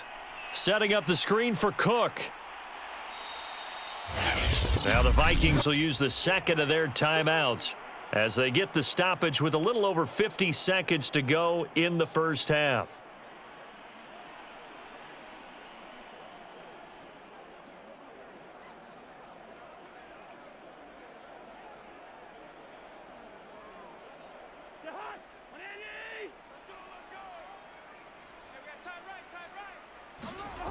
Looking to throw again on second down. Cousins, complete. Jefferson the target. And they'll get this down to the 10. If you're going to blitz, likely going to leave you in man coverage with this guy, and that is less than ideal. It is, because just about any offense that has an elite receiver, if you blitz and have him in man coverage, you're going to him, even if he has an elite defender on him, because he usually knows where the ball is before the defender does. And Thielen's got it. Touchdown, Vikings. 10 yards on the touchdown pass. And the Vikings are going to add on to their lead. They have really had their way so far in the first half, but they wanted to continue to build on their lead. They know that no lead is safe in this league, so they decided to try their best to get one more as they headed into the half, and they got it done.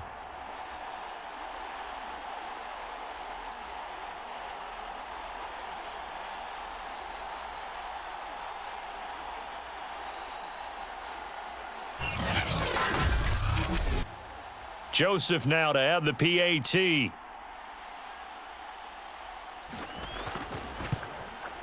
He's got it, and it's 17-0. A pretty long drive that time. 11 plays all told. And it all culminates in a touchdown for Minnesota.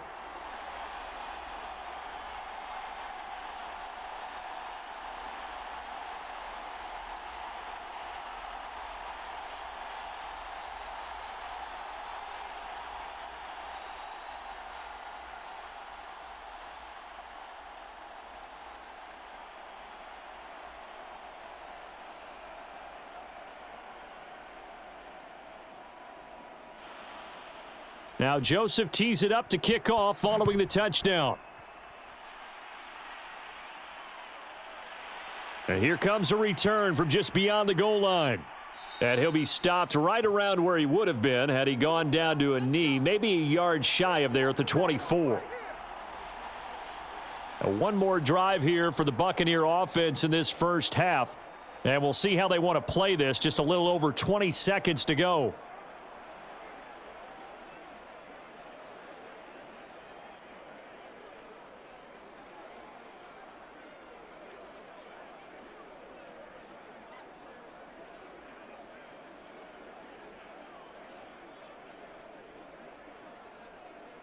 A little over 20 seconds remaining in the half as they'll line up here 1st and 10.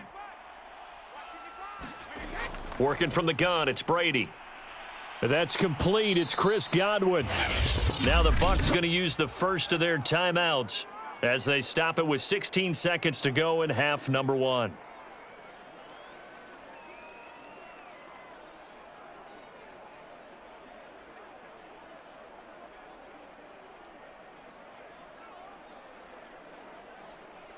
Ball up to the 35 now as they come up on 1st and 10. From the gun, it's Brady. A quick pass here to Godwin. And he'll be taken down, but not before he gets into enemy territory. Now a timeout signaled for, and they'll get it with 10 seconds to go before halftime.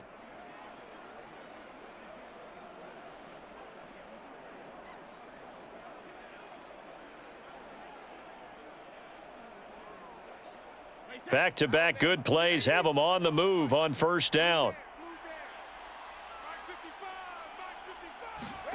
To throw is Brady. Throwing the out route and complete. That's Johnson. And with just 4 seconds left in this first half, a timeout call.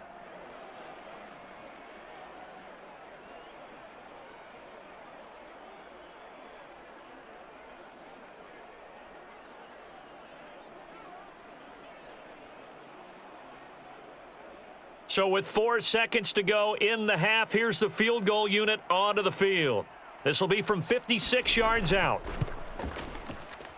And his kick is good. He got every bit of that one as it's good from 56 yards out. So we've reached halftime here in Minnesota with the Vikings on top. As we'll head down to Orlando, that's where we find our man Jonathan Coachman at our EA Sports Halftime Report. Coach. Okay, Brandon, thanks very much. And welcome in, everyone, to an abbreviated version of the EA Sports Halftime Report. All right, Brandon, thanks very much. Welcome, everybody, to our abbreviated version of the EA Sports Halftime Report. This one has certainly been one-sided to this point.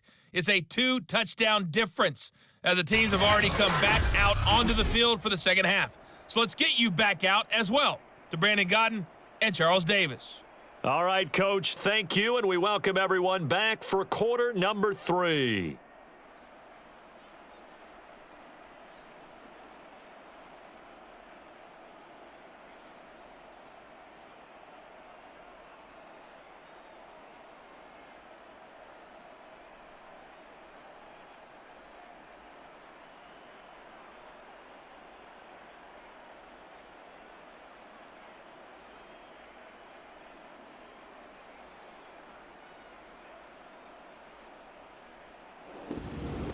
(17-3) the score as we resume action for the second half on EA Sports. Taking it about the 1.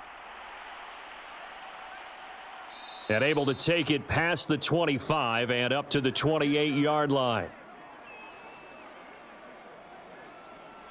Out come the Buccaneers. They'll have it first to start in the third quarter. And right out of the gate, they face what you'd think could be a pretty important drive. I would say so. You know, they're down 2 scores. That's not the end of the world. It wasn't the strongest of first halves, but for them to start clawing back, they've got to start putting a little pressure on that defense, start cutting into this deficit. You can't have 3 and outs and expect to get that done. Brady and the Buccaneers here, 1st and 10 at their own 28-yard line. Throwing to start the drive. Brady. Throw right side, taken in by Godwin. And to the 36-yard line, taken down there after getting 8 yards. Well, it's time for them to be good teammates right here. And what I mean by that is possess the ball for a little while. Get at least 2 first downs. Give their defense a chance to settle down a little bit after they give up a touchdown.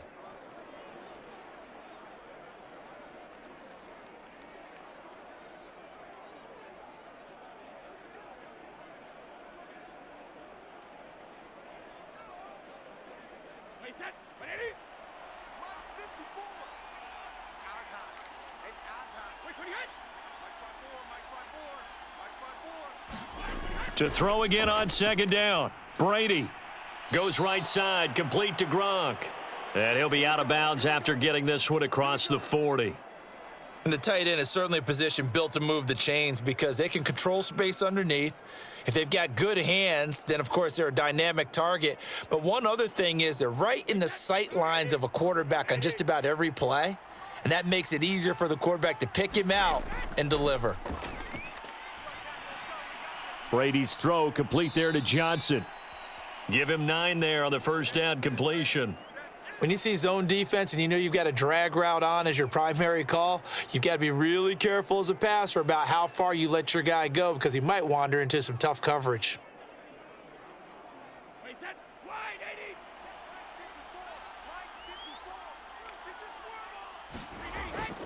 On second down, here's Fournette. And he'll get it down to the 47 here. Well, they're hoping that the second half is better for him than the first half. They've got to find a way to get him going. He's a big part of their offense.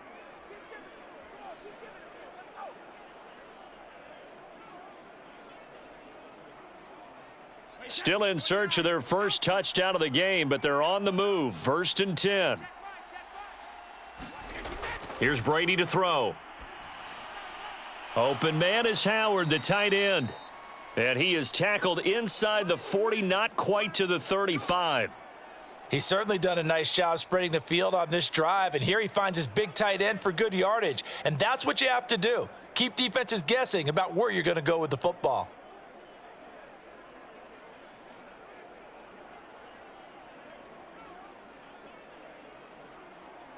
Line of scrimmage, the 37 on 1st and 10. Now Brady.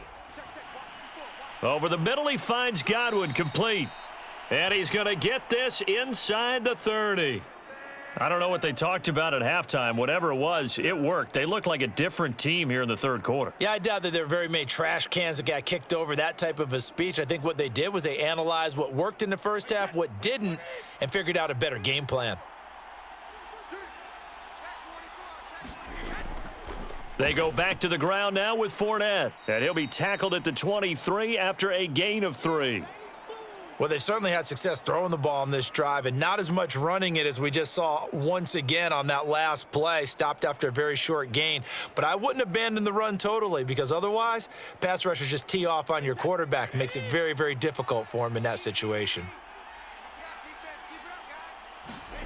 On 2nd and 7, Brady throwing over the middle, but it's incomplete.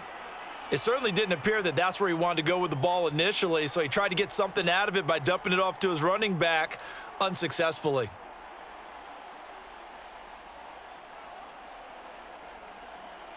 This offense in desperate need of a conversion as they come up on 3rd down. Throwing now is Brady. And that'll be caught by Darden. And he is going to have a Bucs first down as they're able to get the 3rd down conversion. Throughout his career, Tom Brady has made a living with the quick pass, hasn't he? How about that one? A little slant inside, and I think his arm's gotten stronger throughout his career, too. Yeah, you just see one of many examples of why he's made more trips to the Super Bowl than any other quarterback. Footwork, intelligence, competitiveness, that's Tom Brady in a nutshell. Took till the second half, but finally a red zone opportunity here. They've got a 1st and 10 at the 15. Running left, it's Fournette. And it's been like this all night long. Nowhere to run as they stop him behind the line. Officially, it's a 1-yard loss. That's going to bring up 2nd and 11. This defense is just flat getting after it. They have not given up much of anything in the run game. Case in point right there.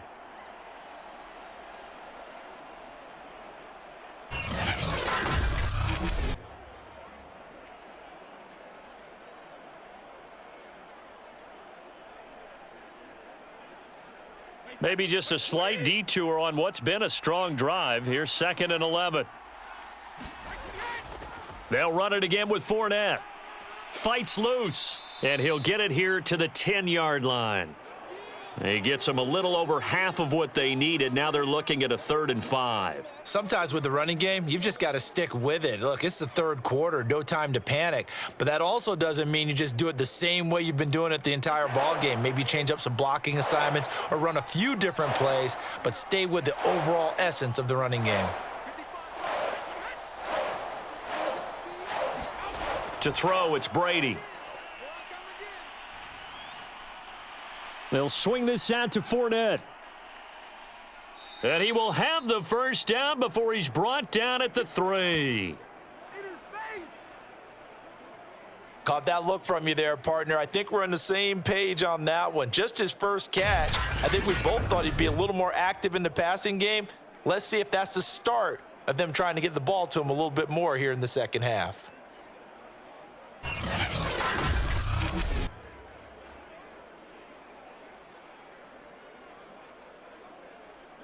1st and goal, and they got to be thinking a chance to get right back into this football game.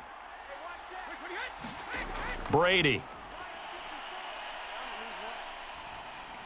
Godwin's got it. Touchdown, Tampa Bay. A 3-yard touchdown pass, and the Bucs are able to make this a close game again. That's a score you felt they had to have here in the 3rd quarter to get back in this game. And you know that there was an emphasis on their side. Hey, we know this. We know where we are. But sometimes that binds you up so much that you try too hard, you don't get the score. A perfect combination of urgency, yet relaxed enough to get it done. Ryan Suckup on for the point after.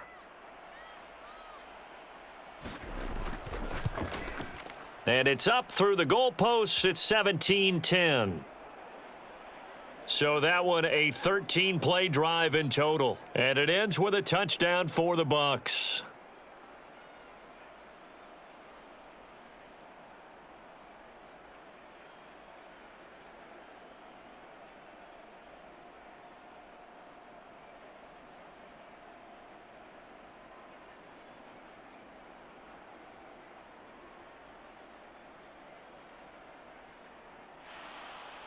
And following the touchdown now, it's Bradley Pinion on to kick this one away. This will be fielded inside the 5. And the tackle going to be made right there at the 25-yard line.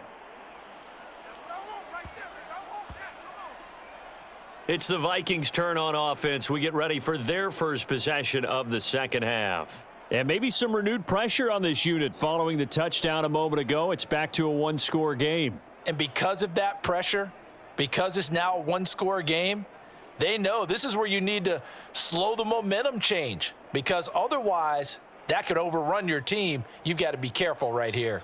Cousins and the Vikings with a 1st and 10 at their own 25-yard line. Here's Cook as they begin on the ground. Nowhere to go that time. Might have gotten a yard up to the 25. Yeah, things were pretty stacked up there in the middle of the line. A lot of bodies, not much space. I think ultimately he was fortunate to get anything out of that run.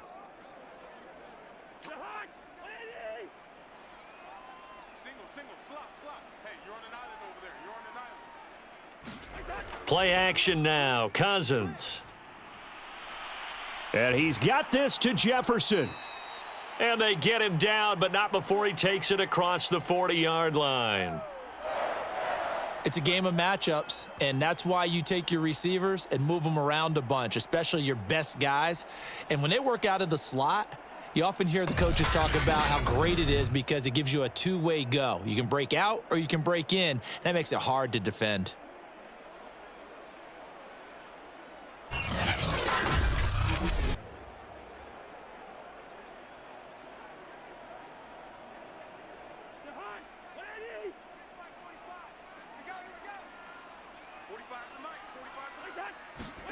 On 1st and 10, Cousins. And they're not able to hook up there. Incomplete. Well, listen, when you've got the lead, there's absolutely no sense trying to fit a ball in where you shouldn't. You can see the coaching in his head taking place on that play because he saw he had a receiver in the area. And he just put it well over his head, out of harm's way.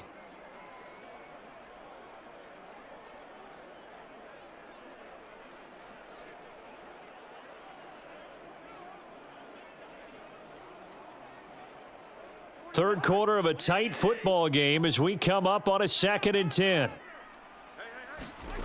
From the shotgun, it's Cousins. Open man is Osborne. He's got him. 9 yards, and that leaves him just short, so it'll be 3rd and less than a yard. It's a nice completion, a little bit of run after catch as well to create the yardage that they got. But it is so tough to cover that route, the drag route, because they run it at varying speeds, because the key is to create hesitancy on the defender's part. Always so empathetic for those DBs, aren't you? They'll run it. Here's Cook. And he's going to have a first down as he's brought down at the 44-yard line. I think we're seeing the effect that runs like that are starting to have on this game. They're a little bit slower, that front seven reacting to the football, almost like body blows in boxing, slowing them down, and they're really starting to take over in this game.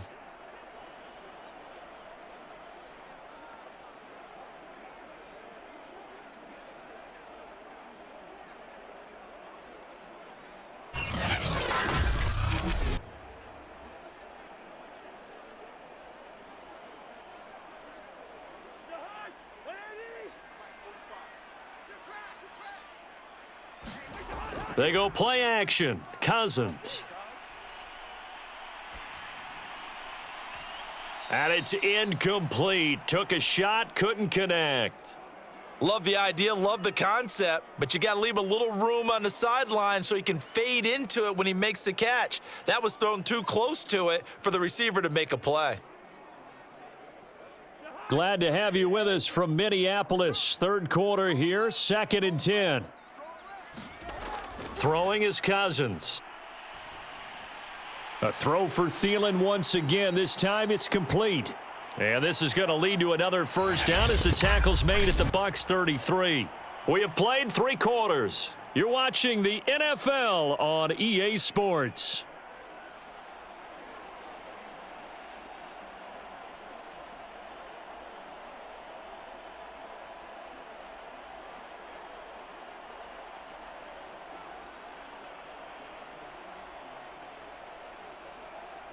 So they'll come up 1st and 10 now from the 33.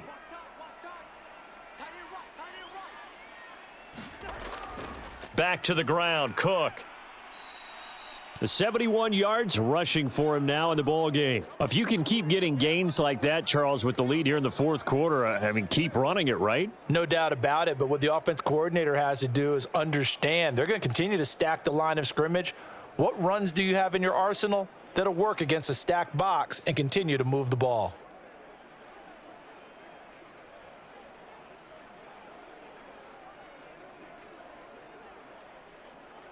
If nothing else, they've already taken a couple minutes off the clock here already as they come up second down.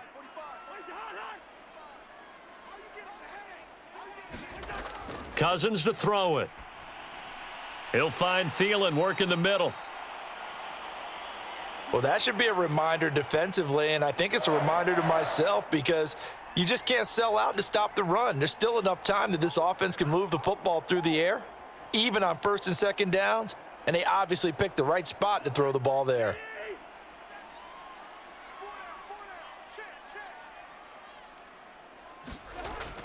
On first down, it's Cook. And he'll work this forward for about 3 at second down. The recipe's pretty simple, I think, right? Just give your superstar the ball, continue to feed him. Yeah, don't overthink this one, right? Make sure he's touching the football, but you're also counting on his intelligence in playing the game as well. If it's not there, don't force the run. Just make sure you hang on to the football and keep the clock ticking. From the 17, Cousins over the middle into traffic, and that's complete. And the Vikings are going to have a first and goal as he'll be taken down at the 7-yard line. Tell you what, he's been able to put the ball in some tight spots all game long. That throw, no different. Yeah, a lot of people would call it a gutsy type of a throw. I think he looks at it as, I can do it, so it's not that big of a deal to me, and I'm going to keep firing. So first and goal, 6 points here would go a long way toward wrapping this one up. They'll run with Cook. Oh, a heck of a move. Man. And he'll work his way closer to the goal line as he's got 5 down to the 3. Good gain there on first down. It keeps him in a running situation probably. They did everything right on that play, didn't they? They got the leverage up front, good blocking, nice hole for him. He ends up picking up nice yardage, stays in bounds to keep the clock rolling. They are in charge of this scenario right now. They want to stay that way. And not in any rush offensively. And he'll keep working toward that end zone as he's down to about the 2-yard line. Call it a gain of a yard as they get a little bit closer here. It's third and goal. But not much on that run, Charles. No, that's exactly the way to execute a run blitz there. They guessed correctly that they would move the ball on the ground, honed in on it, and stopped them. Mark that down for a win in the defense's column. A lot of tired bodies on that field, but this is a big play. Third and goal. Cook. Yeah, this is going to depend on his spot, but I believe he might be a few inches short. Only a yard there, so it brings up fourth and goal. This is a long drive offensively. Wouldn't you hate to end this with just 3 points? Doesn't it feel like during a ball game you have certain narratives going on and there's certain drives that seem to take on just a bit more importance than others? This feels like one of those, doesn't it? To me, 3 points here, a major letdown. This is the time to go and put 6 on the board. A field goal would make it a 2-score game, but they're going to go aggressive. They're going to try this thing on fourth and goal. Running for it, here's Cook. And he'll wind up being knocked back to the 3-yard line. Cook turned away on fourth and goal. And the Bucs defense, they'll celebrate the goal line stand. So that's a decision that could loom pretty large here. They go for it on fourth down, but come up empty. But I actually like the call, and the reason? It shows me a head coach has faith in his team overall. First, on the offensive side, thinking they can pick it up, but also knowing that he has faith in his defense that if they don't, they'll go out there and stop them. I like the confidence he showed.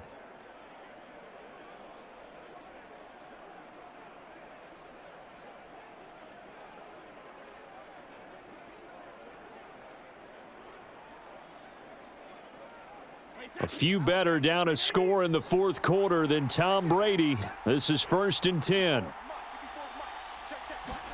Back near his goal line. Here's Brady. And this one caught by Cameron Brate. Give him 9 there on the first down completion. Nice rhythm throw there on first down. He located his tight end, made it a nice easy pitch and catch. Hoping he can break a tackle or two. Wasn't able to do that there, but still good yardage.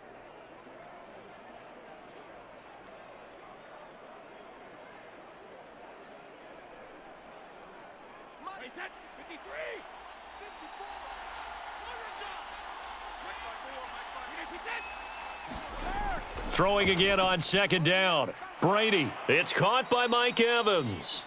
And he's taken down, but not before he gets this across the 25-yard line.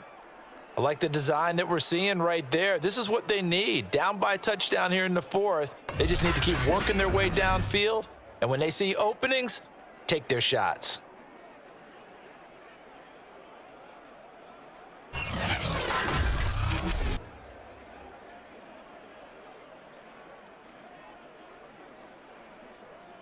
A few better down a score in the fourth quarter than Tom Brady. This is 1st and 10.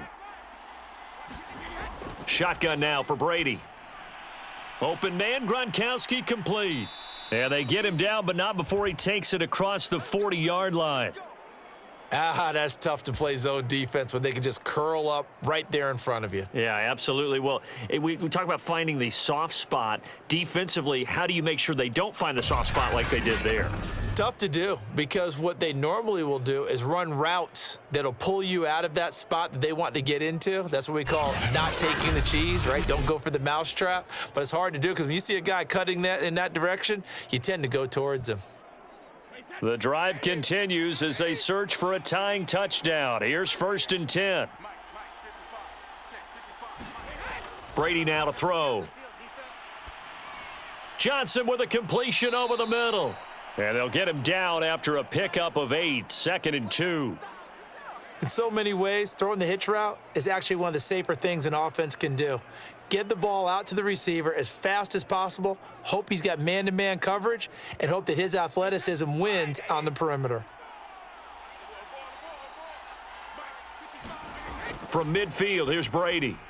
And that is incomplete. A lot of force bearing down on him there. He could not hang on. It's 3rd down. My first thought is surprise, because that's one of the better tight ends around, and I've seen him pull in balls like this before. But how about a little credit to the defense forcing that incompletion? This is 3rd and 2. Maybe the biggest play in this football game. They'll try and run for it with Fournette. And they'll work this down to the 40-yard line. Tackled there.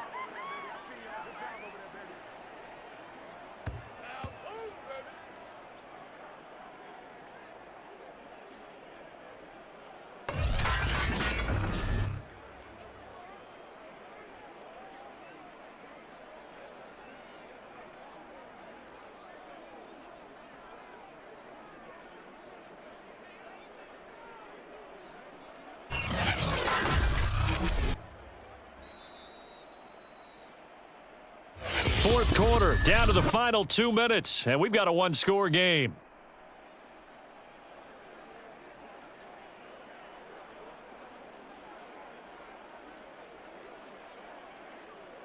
So it's Buccaneer football as we welcome you back.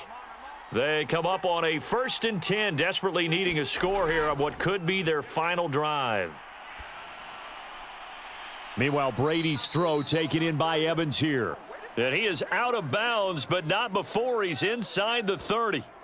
Working the sideline there. Good route, good catch. 1st down, and he gets out of bounds. Yeah, you have to like the play calling, because you have to run some guys down the middle of the field to draw some of the defenders away. They can't just let them guard the sideline exclusively. That's how it's going to work. Sidelines and incompletions to use the clock.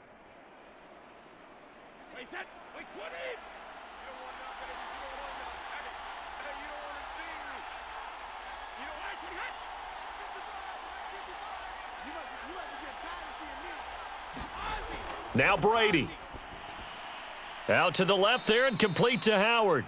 This will be stopped about 2 yards shy of the marker. 8-yard gain, 2nd and 2. That completion helps out in a nice way. Now they can take a little bit more time, but guess what? They've got to make sure on their throws that they see it open, not just anticipate it. Clock running, about to hit 90 seconds to go in the game.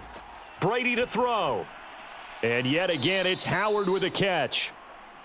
Many different ways to create space, but on that play, he did it with that big, wide body of his. Didn't get a whole lot of yardage on the play, but it did what it was supposed to. Pick up a first down. First down now, but that clock rolling. To throw is Brady. Dumps it off to Fournette. And he'll go down here at the 12-yard line. Not much there, only a yard. Clock's under a minute. Still plenty of time, partner. They have all 3 timeouts. That means they have plenty of options in their play calling and where they target on the field. They can throw it downfield, maybe even in the middle, and use their timeouts. Clock running. The Bucs try to go quickly and get set. A pass underneath for Fournette. And he'll be brought down here at the 3-yard line. So they'll get 8 out of that completion, and they'll be faced with a 3rd and inches. It drives some people crazy to see those short throws underneath. They've got to find a way to gash the defense downfield. They'll get to the line here, but remember, it's also 3rd down. Back to throw, Brady. To the goal line, but it's incomplete. They took their shot for the end zone, almost cost them. And he made the right play there, knocking it away. But, boy, it looked like he had a chance to come down with the football. And if he does that, this thing is over. Instead, he leaves them out there with another chance. Down 7, and they've got to go for it here on 4th down. Now Brady got to have this one. And it's incomplete. They cannot convert, and they turn it over. They had to go for it with such little time remaining, and it'll be a turnover on downs.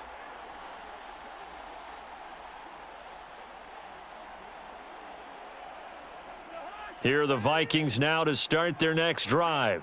And 3 timeouts remaining here defensively, but really not much reason to use them at this point, as this one is all but over. If they use the timeouts here, it's strictly for show. We got a plane to catch. Now the Bucs going to use the first of their timeouts as they'll stop the clock with 12 seconds to go in the football game.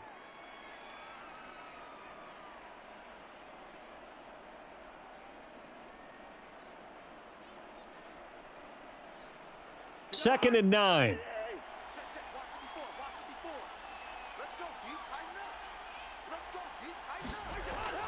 Again, it's Cook. And he'll find a little space. He gets us up near the 10. And here come the whistles and a timeout with 7 seconds left.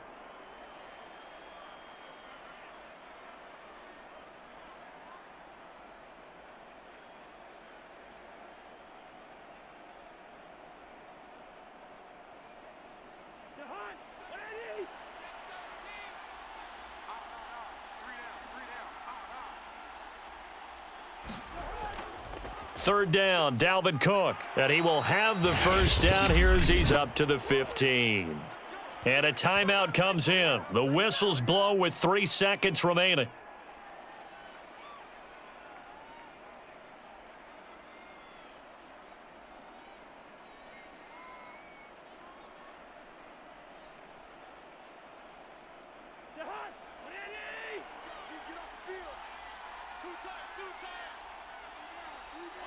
Cousins just going to take this one down to a knee and end it.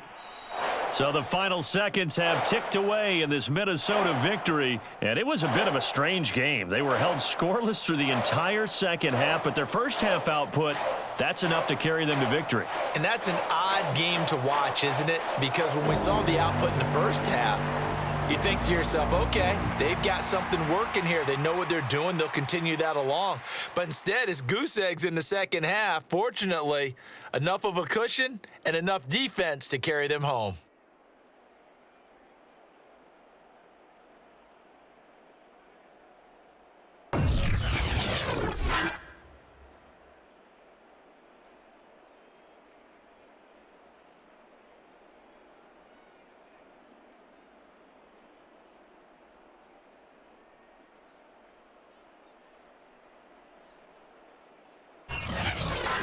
So that'll just about do it for Charles Davis. I'm Brandon Gaudin. You've been watching the NFL on EA Sports. For more, log on to easports.com.